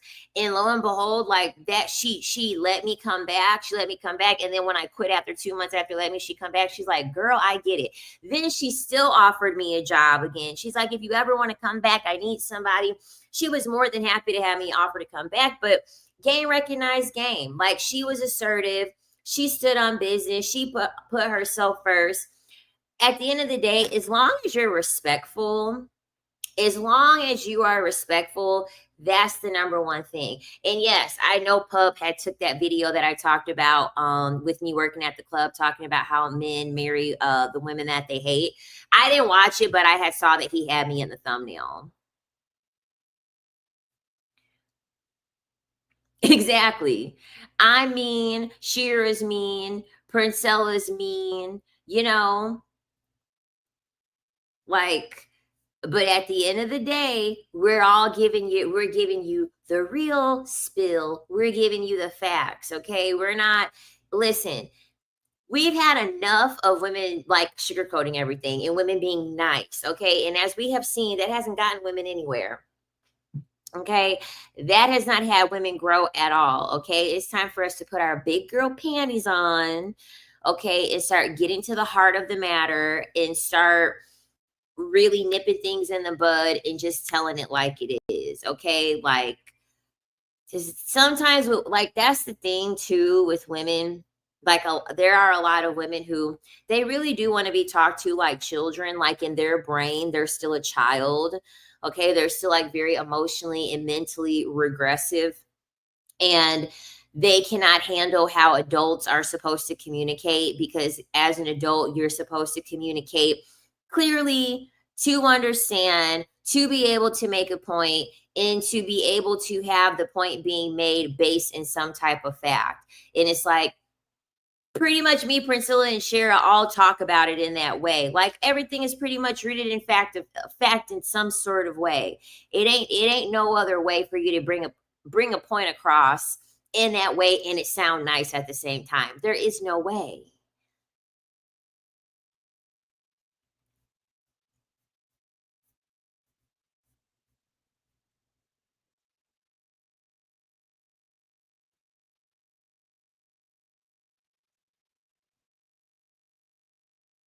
Exactly. Like, yes, please call me mean. Look at how happy I'm cheesing. I'm actually happy that they called me a mean girl. Oh, and then listen to this. Listen to this. So, obviously, people know my pattern at work because I never go up at the front desk. So when they saw that that new girl has started and they saw me go up at the front desk, like the chemistry was there, okay? Like we hit it off right away because that's usually how it is with me.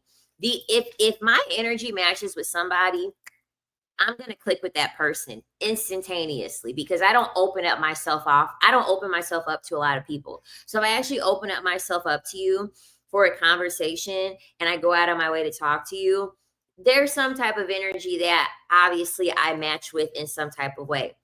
So there's this coworker that I have, and she finally is back full time because there was a traveler in her spot and they kind of overlapped for the woman to return back where she was just doing part time.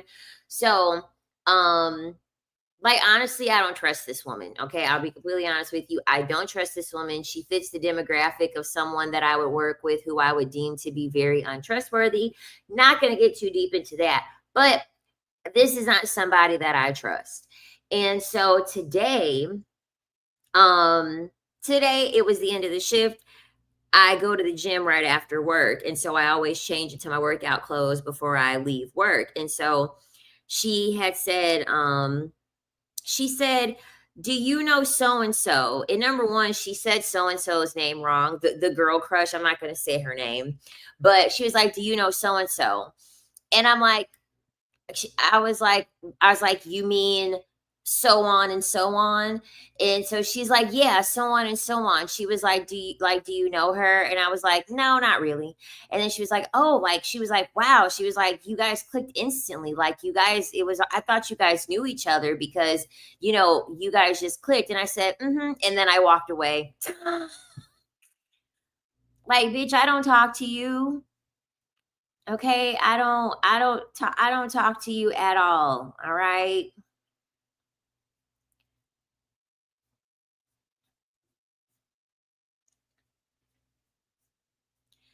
She's like, do you guys know each other? Did you guys know each other before? I'm like, bitch, I don't even talk to you for real. I don't even talk to you for real. And obviously other people notice because it's like I just hide in the back all the time. Like I never come up.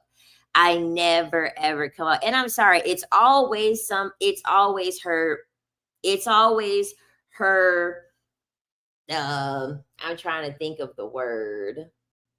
It's just always that makeup of a person that it's always that makeup of a person that's always trying to like start some get some shit together. Exactly. She's taking it back to someone though that never stays just with them. Exactly. Well, because the thing about it is this. I know the other front desk girl, she's a lot younger. She's a lot younger and she was like, "Oh wow, like she never comes up to sit cuz like I said before, Stevie Wonder could see Stevie Wonder could see that I completely broke out of my routine when that girl started, especially because I've been working there since April. Okay. So from April to the end of June, I stay my ass in my ultrasound room. Okay. So even Stevie Wonder could see if I've been staying in my ultrasound room April, May, June, and then the very end of June, I actually come out of my ultrasound room to be at the front and to talk to people. Obviously, there's a reason why I'm up there talking to somebody. You know what I'm saying? So it isn't like it's not something that was not going to be easily observable. You know what I mean? So child, I'm not gonna get into all of that. I'm not gonna get yeah. I knew she was bad built. Okay, so she's actually not bad built. The woman actually isn't bad built, believe it or not. The woman actually ain't bad built. She's not. Um, but it's just in healthcare. Anyone that works in healthcare, a lot of women that work in healthcare, y'all will know that there's a type of person that works in healthcare that likes to be in everybody's business because they don't have a life of their own and they tend to all look the same way. I mean, can they look bad built? Of course. But yeah. Yeah. So I was like, no, we don't know each other. Oh, you guys just clicked so much. Okay, cool. Okay, get the fuck on. Get the fuck out of my face. Get the fuck out of my face. Like, I don't talk to you.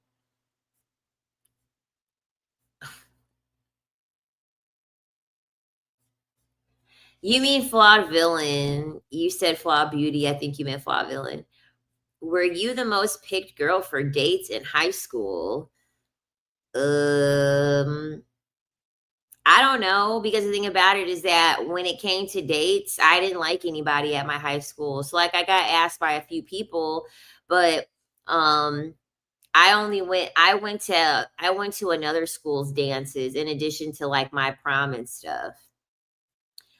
I'm sorry, but like after going to school with white men since I was in 5th grade, by the time I reached junior high school, I'm like, I'm tired of seeing white men. Okay. I want to deal with some black men. Okay. So my cousin went to a school that had more black guys. So I hung out with her because I was like, I'm sorry. Like I need a break from Bradley and I'm trying to get with Byron, you know? I crack myself up. I crack myself up.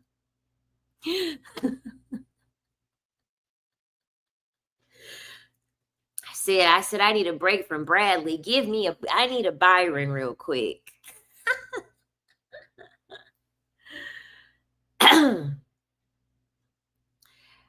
I've been traumatized by black men, but I still think we have the best looking men on the planet. Listen, you ain't never lied. I'm sorry. Like black men definitely, as far as like attractiveness for me is concerned, to me, they're definitely the most attractive. Physically, they're the most attractive for me personally. When it comes to physicality, yes, I'm the most attracted to black men. But internally, oh, no. They're black on the outside and then internally they're black on the inside too. Not in a good way.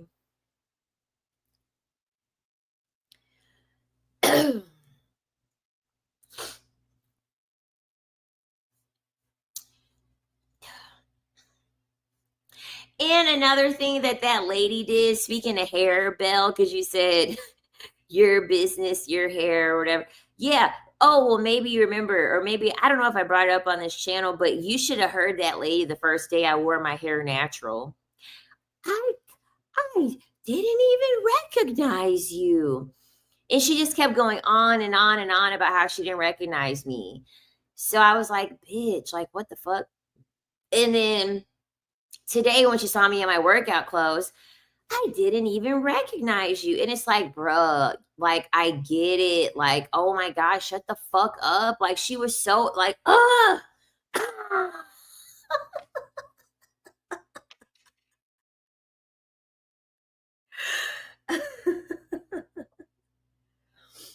Oh my God.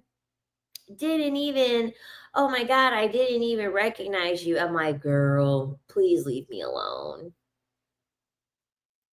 Please leave me the fuck alone. Like at least the front desk girl, the front desk girl had saw me in the workout clothes and then she recognized that it was me and like we made eye contact. And I could tell that like once she saw that it was me, she was like, oh, it's just her, you know?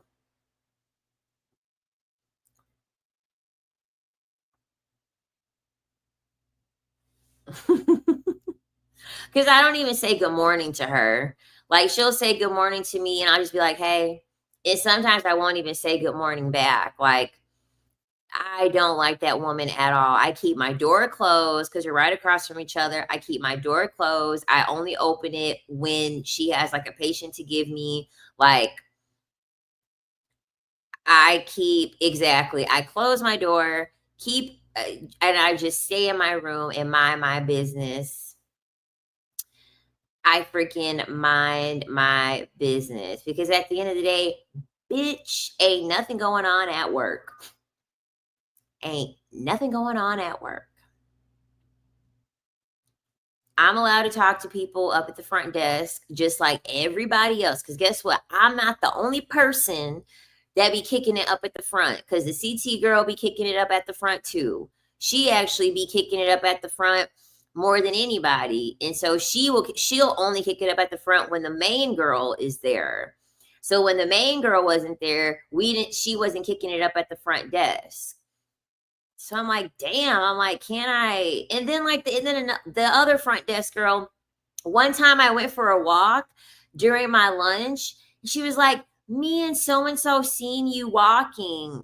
Why were you walking? And I'm like, I can't walk on my lunch. Like what the fuck? Like y'all are too in everybody else's fucking business for me. Like, oh my God. And I literally told her that too. I was like, I'm not allowed to go for a walk on my lunch break. I was like, can't a girl? I was like, a girl ain't allowed to go do that. I'm like, what the fuck? I'm like, y'all care too much. Like, y'all be in a bitch's business way too much. Like, and the thing about it is that this isn't even management. Management doesn't even give a fuck. Like, honestly, management doesn't even give a fuck about that. You can just tell they have no life.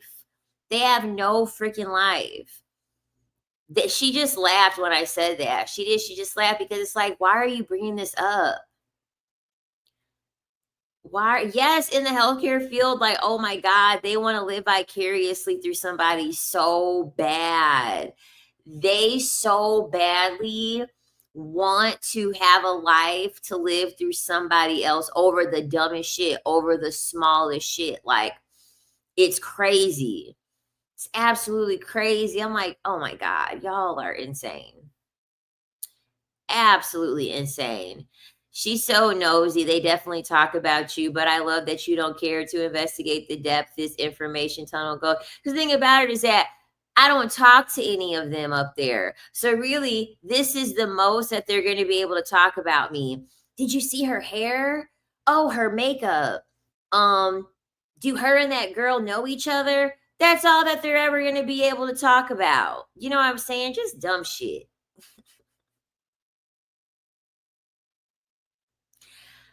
I have no idea. When I tell you, the only reason why I know so much about this woman is because the traveling tech she literally just finished, she literally just had her last day last Friday.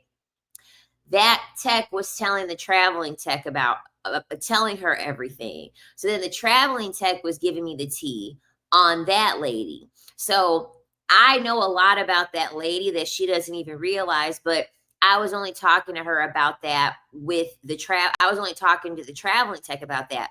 The traveling tech was the only person that I was cool with. That's why I find it so funny that that tech made a comment about me and the girl at the front desk because she saw how me and the mammo tech were, the traveling mammo tech were. We would always talk. Like we were always talking. So I'm like, bitch, okay. I don't know. I honestly don't know. Oh my God, I made my text tone for this dude that looks like he sunk onto the planet. Your looks will get you paid. I love technology. I holler every time. Your looks won't get you paid. Your hairline, what did he say? Your looks won't get you paid. Your hairline is crooked. You look dusty.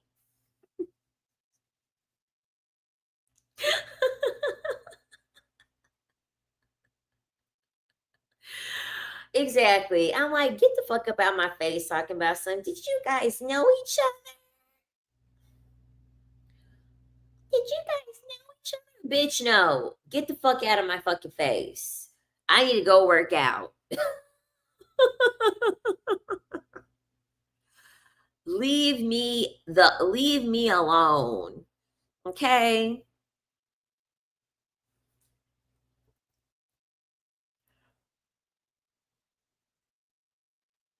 Yeah, because you're not that cute. Your hair is uneven. You look dusty.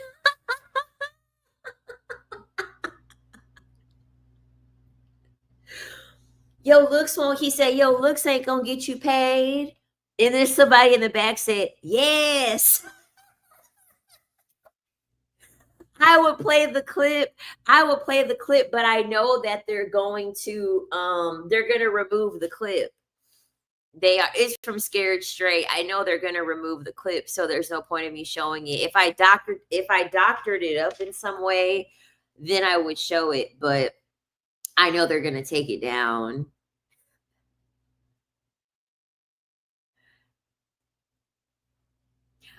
Oh my gosh. My mom sent me a Cash App. She must be watching the live stream. Thanks, Mom, because my mom watches my content.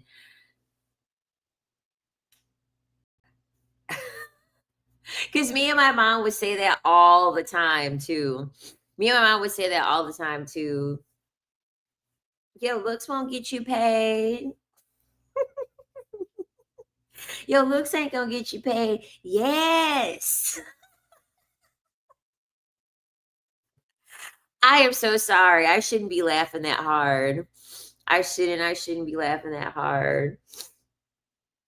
And did you guys notice my nails are short? My nails are short. They're definitely not they're definitely not finger friendly though, because obviously I have rhinestones on them, but I did get them shorter, which I needed to anyway because I took a pole dance class on Saturday and like it was getting intense and my nails were so long and I was like, I can't do this shit. I can't do this shit. Yeah, Grace Nails, you mentioned it. You were like, okay, okay. Any advice for someone who will be doing something similar to work travel? I'll be a float nurse soon. How do I avoid drama? Honestly, just stay to yourself. Just stay to yourself. At the end of the day, nobody can really do much or say much when you aren't involving yourself in the mix. Like, that's the reason why I just stay to myself. I just stay to myself. I don't think these nails can go up in anything. Yeah, my nails need to be shorter, but I did want some rhinestones. Okay. I had to have some rhinestones because, like I said, I'm not trying to deal with nobody seriously anyway. But it was nice to have a little crush for a little bit. It was nice to have a little crush for a little bit. Honestly, it was. But yeah, welcome back, Elisheva.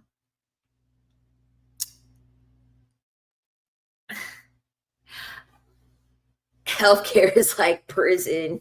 It can be. It can be. But honestly, I like where I work. Honestly, I like where I work. I feel like the universe was testing me because I was thinking about it last night and I'm like, universe, what are you trying to teach me with you having me have a crush on this woman? What are you trying to teach me aside from the fact like okay, obviously I like women. That's what I just took the lesson from. That's what I took from that whole interaction. Honestly, that's what I took from that whole interaction. I was like, oh, okay. Apparently, I'm attracted to women more. I am attracted to women more. But I like where I work though. It's super chill. Super chill. Very, very chill. Oh, well, thank you.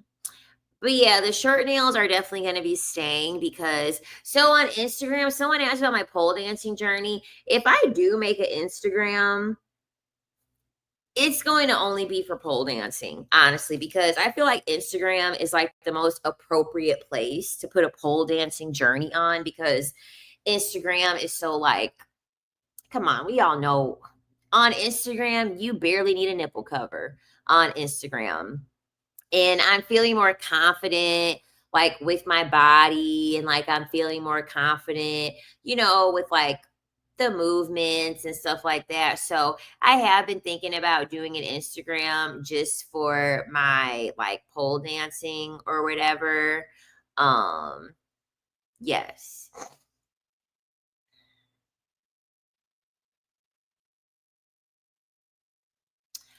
But yes. Yes, yes, yes. She said time to have a new crush. Queen, what was your crush's outburst? Similar to the one Sam had from Patreon? No, it definitely wasn't like that because the outburst wasn't directed at me. She was just telling me a story on how she had an outburst. Okay, she had the outburst on a stranger. And she had the outburst on a stranger, and like based off of what she told me, like there really was no purpose of her having an outburst like that. Honestly, it wasn't. But like I said before, I just played it cool. I just played, like non-judgmental, and just like created a safe, like made it her feel safe essentially. Um, because like I said, she was already such an open book. She was already such an open book. So I was just like, well, then I'm just gonna let you be an open book and like keep talking then. You know what I mean? Like going ahead and like keep talking and do what you gotta do or whatever. So yeah, but in my opinion, it was a dumb outburst and it turned me off of her. It turned me off of her. I will invest in a classy gentleman's club if that's something you desire to do in the future. Girl, I'm telling you, I very well might. I very well might, because like I really do love pole dancing. I do. I love pole dancing. When she told me that shit, I'm like, I don't know, man. You getting mad over some dumb shit like that. I don't know. No wonder why you're long distance. Because she claims that she prefers to be in a long distance relationship because she doesn't like to be around. Hey, she doesn't like to be like around people a lot. But then like there were some holes in like her story, and like I was asking her for like there was a lot of things I had to piece together with this woman. Like there's definitely some deception there. There's definitely some deception with this woman. And I called her out on it a few times. I did in a nice way, like in a sneaky way, just like more of like a clarifying way.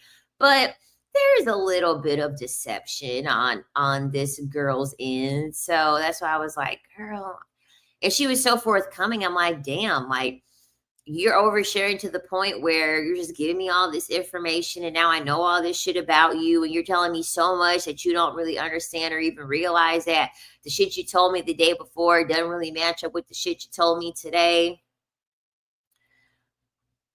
Because she's a Leo. I'm like, girl. Exactly. That's so interesting. I never heard of someone preferring a long distance relationship. Exactly. So, like I said before, I think for me, more than anything, is just was like, okay, like this is interesting. Like, I guess there was like more curiosity, because I'm like, okay, what are you like? What are you really on to? Like, what are you really about?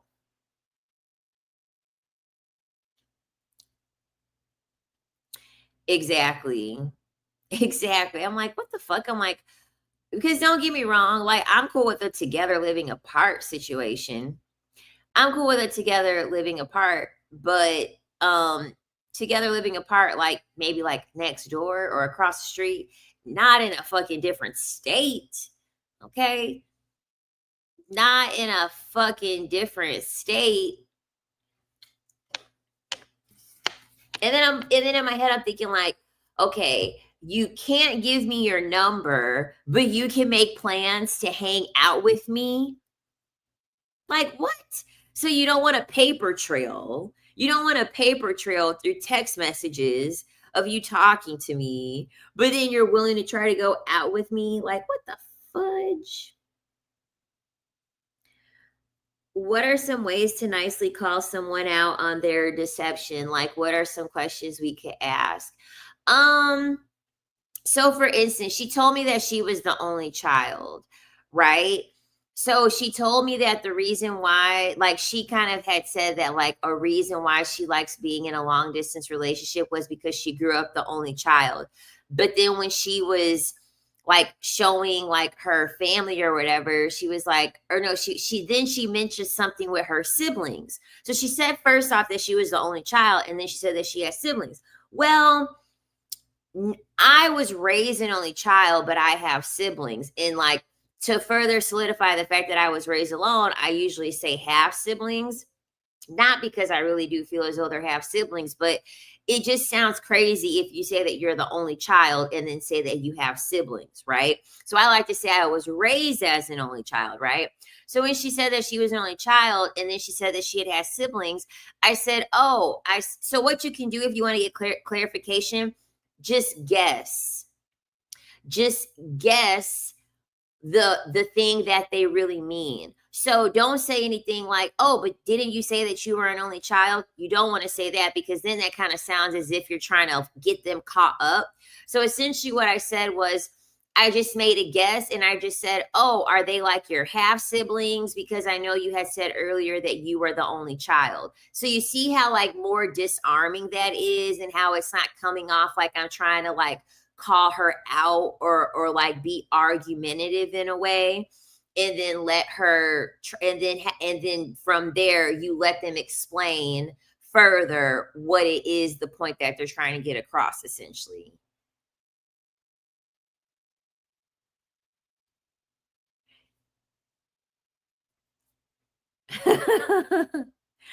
Exactly. No text, but a professional, non-private platform. Okay, exactly. That's why tomorrow, if she comes to work, even if even if she doesn't come to work tomorrow and she messaged me, she's getting ghosted. Like she's either going to be ghosted in person tomorrow or she's going to be ghosted on the messaging system. Because the thing about it is that I don't use that messaging system often anyway. I don't really use it often. I only have to use it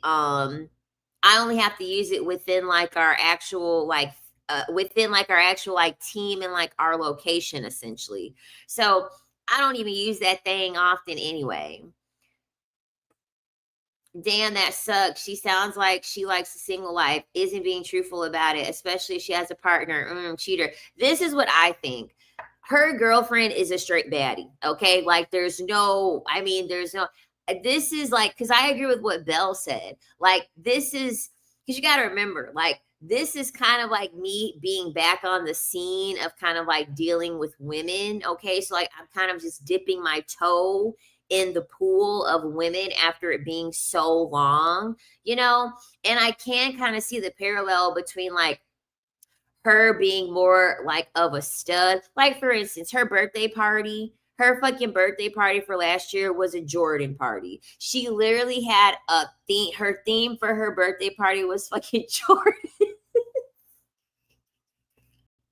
That was another thing that turned me off. I was like, bitch, Jordans, like you're gonna be 27. Like, come on, grow up. Grow the fuck up.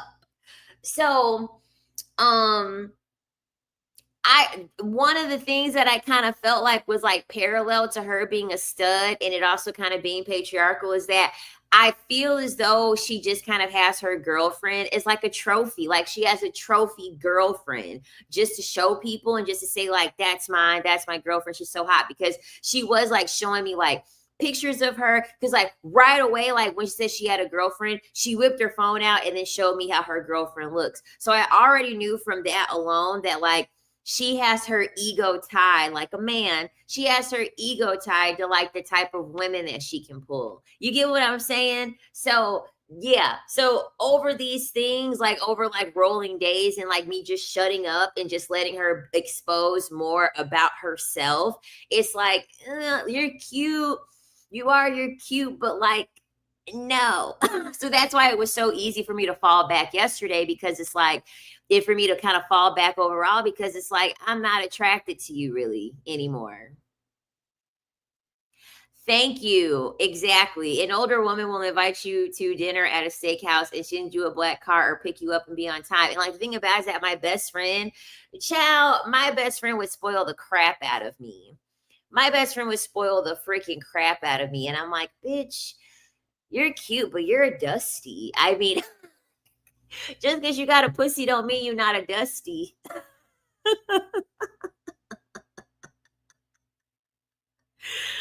Just because you got a pussy don't mean you're not a dusty. She's a dusty with a pussy.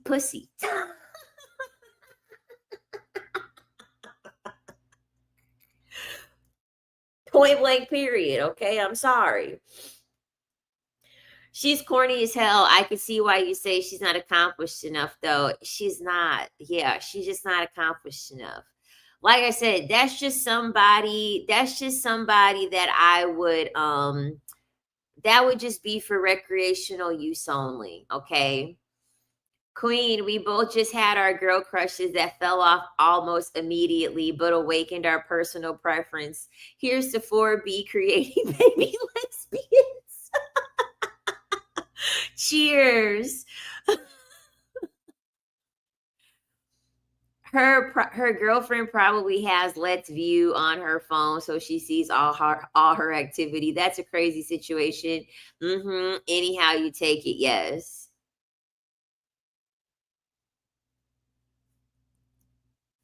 Yeah, honestly, I honestly feel like she thinks, this is why I say, man, I really think she doesn't realize, you know, what um what I have inside of me. Okay.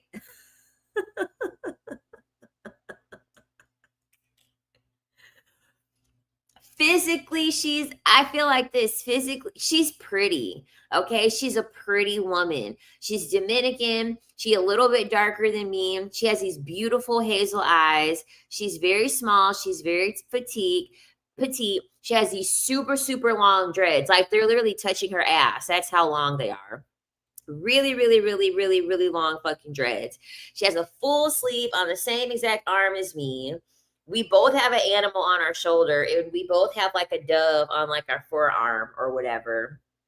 And um like we have like a few commonalities, you know what I mean? She's a pretty girl. Like honestly, like she's a pretty girl. She's objectively pretty. She's objectively pretty. Anyone that looks at her is going to think that she's pretty. She's very pretty. Um but yeah, like she's cool, but yeah. Just having one conversation with you, does she not realize you're not with the BS? No, because I hide it really well. Honestly, I hide it really well. Like I think what people don't realize is that like that book, The Art of Seduction, like I love that book. I feel like all women should read The Art of Seduction, but I really do like play like a character.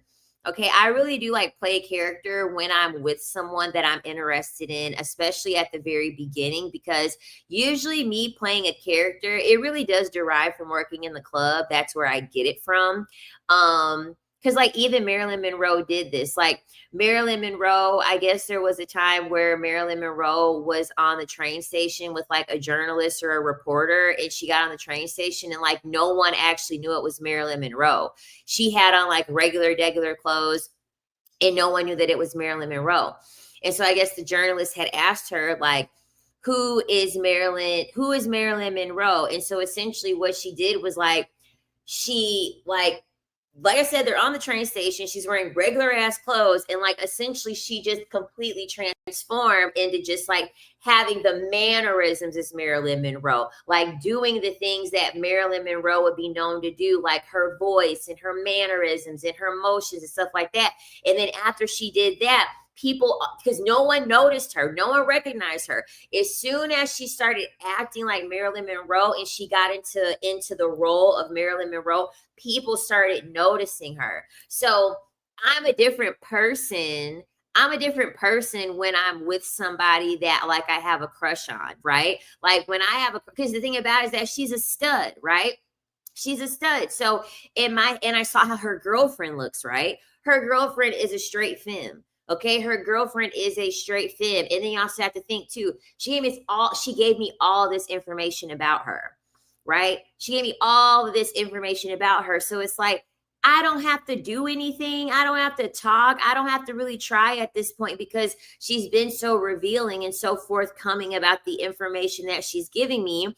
And she showed me her freaking girlfriend. So it's like I just sit there and like I was in character and like I just was like very innocent and very just like I was very like aloof and kind of just like, head in the clouds, you know what I mean? Just to make her feel like she was important and make her feel as if she was just showing off and that I was just so impressed. And so when she was showing me all this stuff, I'm like, oh, like that's cute. Because my thing about it is that like she's traveled a lot more than I have. She's traveled a lot more than I have, but she travels with like she travels with her family. She travels with a family of like 7 people, right? She travels with like her family of like 7, 8 people, which obviously the more people, and she said it herself. She was like, yeah, she's like, we travel with so many people because it's cheaper, right? Um, I'm a big girl, you know what I mean? We're talking like a solo trip or traveling with one other person. I'm not traveling with my goddamn family, okay? Sorry. Not happening. Um, at least not that often. At least not every time just for me to be able to go out to the country, right? But she's been to a lot of places. Like she's been to pretty much she's been to like a lot of islands, honestly. She's been to a lot of islands. But yeah, so I was just like, oh, that's so cool. That's so interesting. When in reality, I'm just kind of like, girl, you're about to be 27 years old. Okay. Like, I don't have crazy high expectations, but in her mind, I was just like, yes, yes, like that's so cool, that's so cool, I'm a completely different person when I'm actually around someone, right? Oh yeah, and then you want to know what else she did? You want to know what else she did? So when she was showing me pictures, she went to New York. She was showing me pictures of her traveling to New York, and she had pictures in front of the Louis Vuitton store where like they have it's like the whole thing of like the Louis Vuitton print. She took a picture in front of that. Well, I had showed her, I was like, oh, that's cool. I was like, I actually took a picture in front of there too. And she said, oh my God, you look so good. And then she said, your hair is straight. I love straight hair. Well, her girlfriend has straight hair. Bitch, I don't give a fuck if you like straight hair or not. I'm wearing my fucking hair curly. Okay? I'm wearing my fucking hair curly. I don't give a fuck about what you like.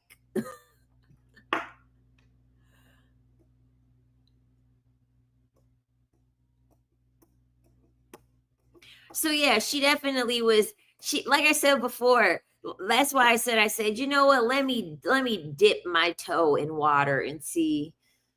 You know what I'm saying? I'm like, bitch, I don't give a fuck. I don't give a fuck about you liking straight hair or not. My pussy hair ain't even straight. Get the fuck out of here.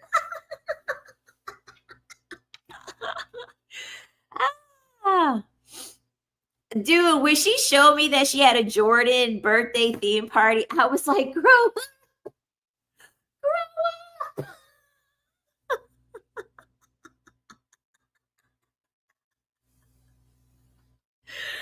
I'm like, grow the fuck up.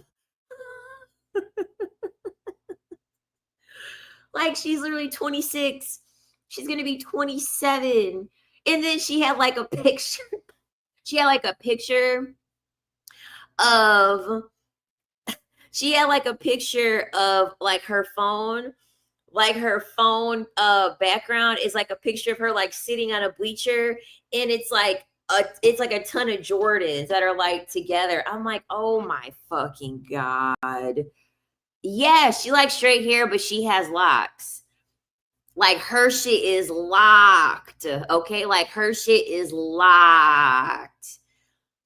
Like she has like feeder braids that go into locks, and then she has like the baby hairs that she has like a lineup on.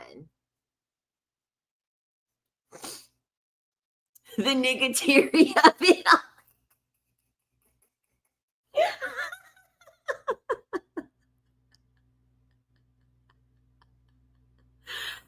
Oh my gosh, she's Dominican, aka black. She'll want you to flat iron the poom poom stubble. I'm hollering.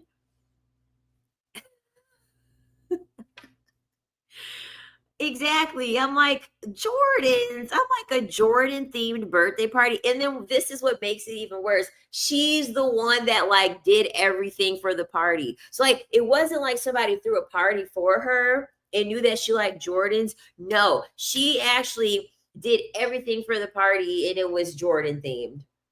It wasn't even like somebody did it for her. No, she designed the whole entire party revolved around Jordans. And I'm like, And then this is another thing too. I'm like, ooh, I'm like, she has a lot to learn. So she had asked us, she was like, has anybody been to the Moxie? And I was like, you mean the hotel, right? And she was like, yeah, the Moxie. And I'm like, yeah, I've been in the Moxie. I'm like, it's pretty nice. She's like, oh, that's where I'm gonna go for my birthday. She was like, I've never been like to like a restaurant like place or whatever, or like a hotel like lounge restaurant or whatever type of place like that. And I was just thinking, like, damn, bitch, like you don't have enough class for me. The Moxie is like a regular degular thing. You know what I'm saying? Like the Moxie is just whatever. You know what I mean? For me, I'm like, ugh. I'm like, yeah, I don't. She really did try hard to impress me, but I'm like, no. At the end of the day, you're just a cute face. You're just a pretty girl.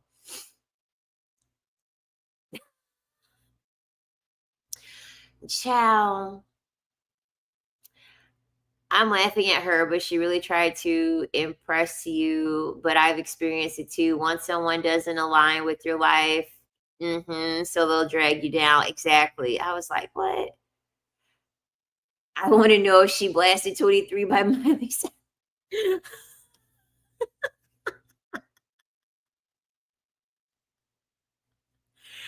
And I'm not doing any of that. I'm not doing any of that.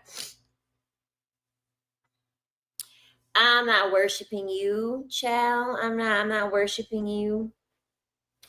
Especially no woman having a goddamn Jordan party. Hell no. Hell no. So I'll try again at some point, but that was my sign from the universe to be like, bitch, just mind your business. Just mind your biz.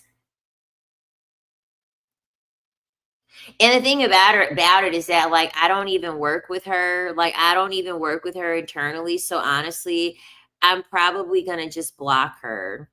I'm probably just gonna block her from the messaging system because her birthday's on the 23rd. Her birthday's on the 23rd. So she's like every year is my Jordan year. I feel corny just saying that. I don't even think she actually said that. She didn't actually say that, but she essentially said that like her year is a Jordan.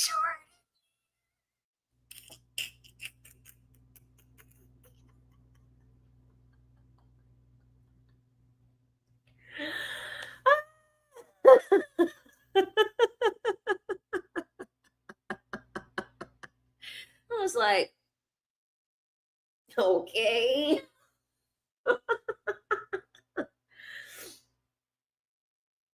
And mind you, because I live streamed with you guys on what, Friday? I live streamed with you guys on Friday, but I was like, I gotta give you guys like the full tea of everything.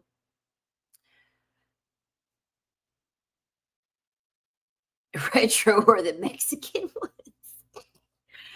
I'm like, chow.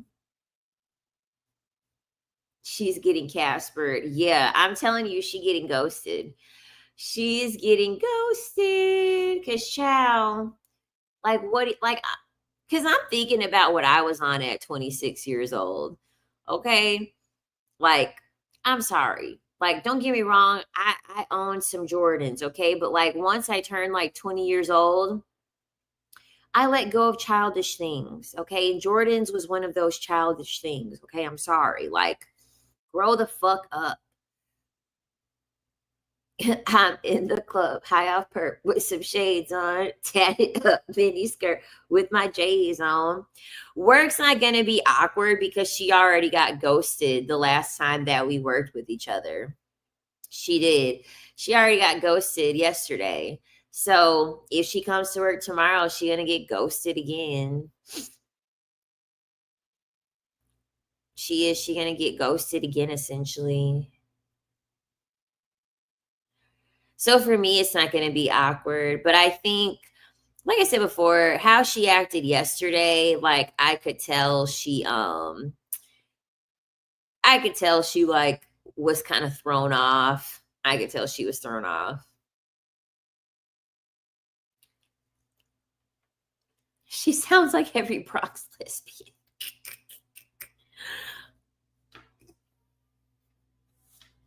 Like, honestly, if there's any way that I can like explain how she looks, just look at pictures of Alicia Keys. Look at pictures of Alicia Keys when she was young. Because I'm sorry, Alicia Keys is a lesbian, honestly. Alicia Keys is a lesbian. Alicia Keys is not. Like, there are a few celebrities that, like, I'm really not convinced that they're actually heterosexual. Like, Alicia Keys is definitely a lesbian. Um, who else? I think Rihanna likes women. Tiana Taylor likes women. Lori Harvey likes women. Um, who else? Who else? I think Janet Jackson likes women. Um, trying to think of who else. The Diddler is gay, as we know. But yeah, definitely Doja Cat. Yeah, Alicia Keys fucking likes women. I'm sorry. Like, for real. Alicia Keys likes women. I could see Kiki Palmer. I could see Kiki Palmer. But yeah, the girl at work, she kind of looks like Alicia Keys when she was like a teenager.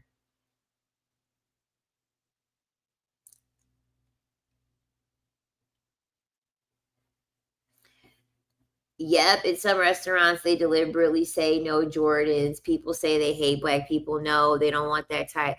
Yes, because I'm sorry, okay? People that's over here wearing Jordans, I'm sorry, okay? People that wear Jordans, they only have about 2% of their paycheck left. All right. They already know that if a motherfucker's wearing Jordans, they already know they're not getting tipped. They're not getting the gratuity. They already know them people eating, they finna send the shit back 2, 3 different times. The drink ain't gonna be strong enough. They want to put out all of these substitutions. They gonna be pew-pewing up the place. They gonna be causing all types of fights. Just, I'm sorry.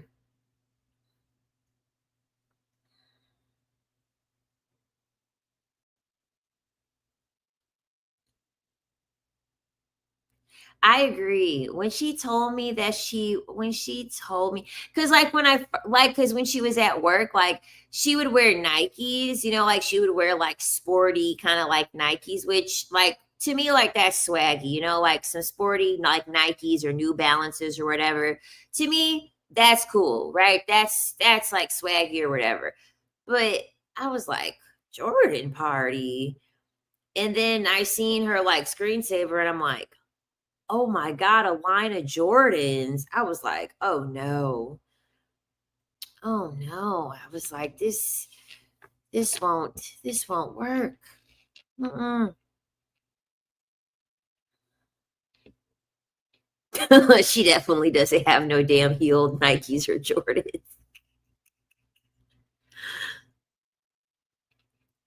Did you guys see Beyonce almost lose her life in that goddamn 16 carriages set in Houston? In the damn car that she was in was literally lopsided all the way, and she literally was like, "Stop, stop." I was like, "Oh my God." And then the fans had no couth. The fans were screaming at the top of her lungs, like, "Beyonce, Beyonce." And you could just tell Beyonce is like holding her breath, waiting for this damn car that is suspended in the air to finally come down. I was like, oh my God. Like, and she was still singing.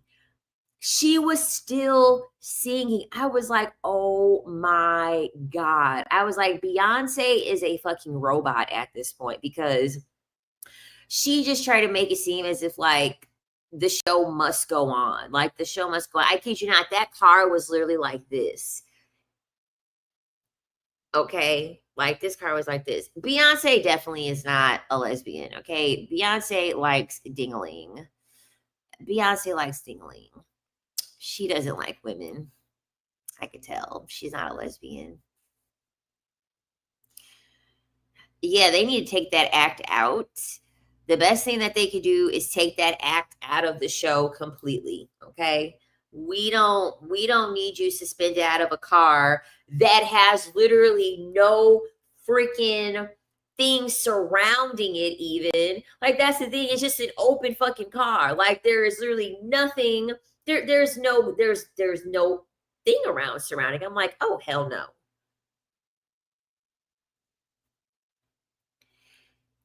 They said they should use pics as an album cover. We need another 40 years. Can you imagine? Yeah, I'm like, oh my God. I'm like, no, no. And she was wearing a harness, but you could tell that like, because the thing about it is that I don't even think the harness was connected to a suspension above her. Because I didn't see anything floating above her. I think the harness was connected to the actual car. So I think if that thing would have actually kept tipping over, yeah, it wasn't like she was going to be up in the air suspended. I think that that shit was connected to the car.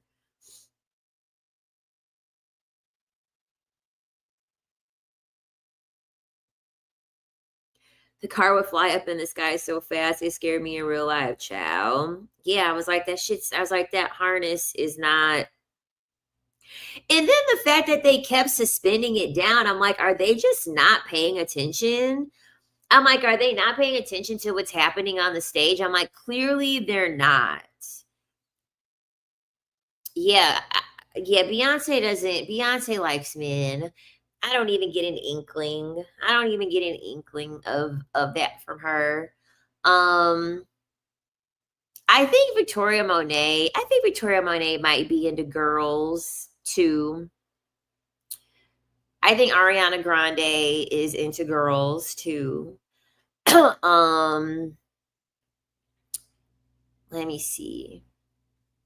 I'm sorry, like any woman that like deals with men for sport and is like a straight man eater and just like deals with men and then tosses them off to the side and then just like replaces them over and over again. Honestly, those women always give me like closet lesbians. They always give me closet lesbians because I'm like, I was like, you don't fucking like men. You don't like them for real. And we all saw how Ariana Grande was with what was her co-star? I forgot what her co-star is. Cynthia. Her and Cynthia. I was like, damn, y'all seem super close. Victoria Monet dated Kalisha or whatever her name was. Oh, I didn't know that. I remember years ago, Sana Lathan said she kissed Beyonce. Sana Lathan is a psycho. She bit Beyonce on the chin out of the blue. She dated Kalani? I didn't know that.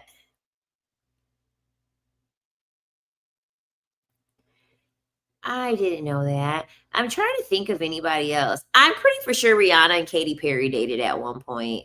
Not openly, but I'm pretty for sure they dated.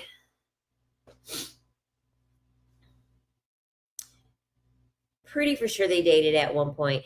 Even with the Spice Girls, did y'all know that a big part of the reason why the Spice Girls broke up is because Ginger Spice and fucking Mel B were screwing one another.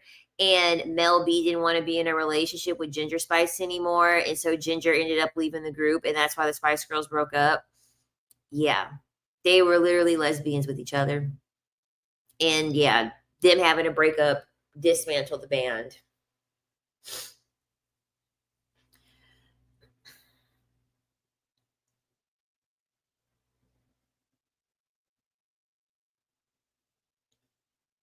And you can look it up. Like there's plenty of concert footage of them being all over each other. You're welcome. Meanwhile, I'm talking about all the women that I think are lesbians, and all the little theories of lesbianism.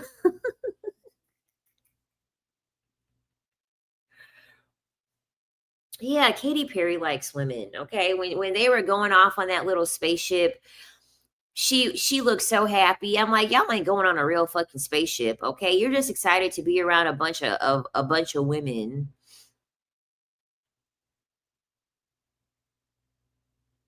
I didn't even know that she was bi. I didn't even know that. Kaylani is so pretty. I freaking love Kaylani. She's so cute.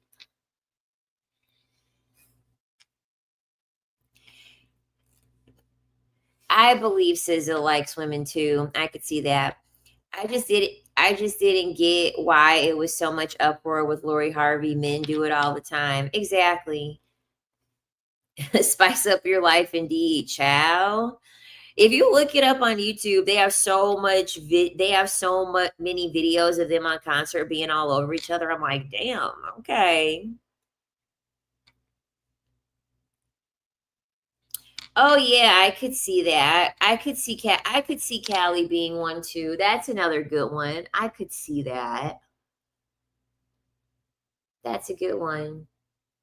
There's something about SZA that just doesn't do it for me. I seen her live with Kendrick Lamar for their concert. I just couldn't. I'm already not a SZA fan to begin with, but like her body was like tea, but it's just like I don't know, like because it's not like SZA's ugly, and it is like she has a nice body, but I don't know. It's like there's some like disconnection that I have from SZA. Like I look at how nice her body is. I look at how nice her hair is because her hair is like very big and full. And then it's just like everything shuts off. Everything shuts off after that. I'm just like, I would there after admiring her beauty, it just shuts off for me. Like there's nothing more that I would wanna even think about with SZA. Oh, I'll look it up. Hell yeah. Scary Spice, Mel B, straight up baddie. Okay. Straight up baddie. All right, y'all. I'm getting off of here too. I'm getting off here too. I think I probably, well, no, I'm not going to stream on Friday because it's 4th of July. Probably not going to stream on Friday. For Patreon, do you have any advice for daughters dealing with aging mothers, cognitive decline that recreate patriarchal dynamics with daughters? Um, for daughters dealing with aging mothers, cognitive decline that recreate patriarchal dynamics with daughters. Ooh, that's a tough one. Honestly, that's a tough one when you're talking about aging mothers and cognitive decline. Honestly, I feel as though hopefully you can have like some community and you can have something that you can do to kind of um reduce the stress that is coming along with that situation, because the thing about it is that like when you have like an elderly mother and an aging mother and they have cognitive decline, patriarchy is embedded in them, like it's in their blood, so it's obviously not something that you're going to be able to like disconnect from. You know what I'm saying? But I don't know. Maybe I can like find a way to talk about it. I'll probably just talk about patriarchal dynamics between mothers and daughters in general. But I feel like in that case, like it's already been conditioned in her for so long. Hopefully, you have something else that you can kind of like enjoy to kind of like not have that like bog you down so much. But but yeah, I'm gonna get off of here because I'm tired. I gotta get my beauty sleep. I gotta get my beauty sleep so I can ghost. I can ghost the girl tomorrow and do it looking beautiful. Oh my gosh. Okay, I'm gonna answer this last one, then I'm getting off of here. Side note, but do you have advice for women who had to cut off family and start over to create a Luxor B life? Family was abusive, but no family feels like no security and a red flag for most. Honestly, I'm gonna tell you, like I always say, like family and like family dynamics, like we're the only species that have this like communal thing. And don't get me wrong, we need community, but also at the same time, like most of your family isn't going to facilitate for you to be like whole, for you to be independent. So a lot of the time, your families are just going to be anchors weighing you down anyway. And when you remember, you said you had to cut off like abusive people and toxic people, so you're not going to have security with toxic people, you're not going to have stability with toxic people. So I'm telling you, you're able to create community and family with people that you're not related to, right? If you don't have blood family, you literally can create a family of your own. So please don't think that everything just stops and ends at your blood family being like your final lifeline or like the only people that you have. Get in community, okay? Something that you're passionate about, just start involving yourself in a community revolving around the things that you are passionate about. And naturally, you will create a family based off of those things. So, yeah. So, all right, guys. Good night. I will see you guys next time. Bye.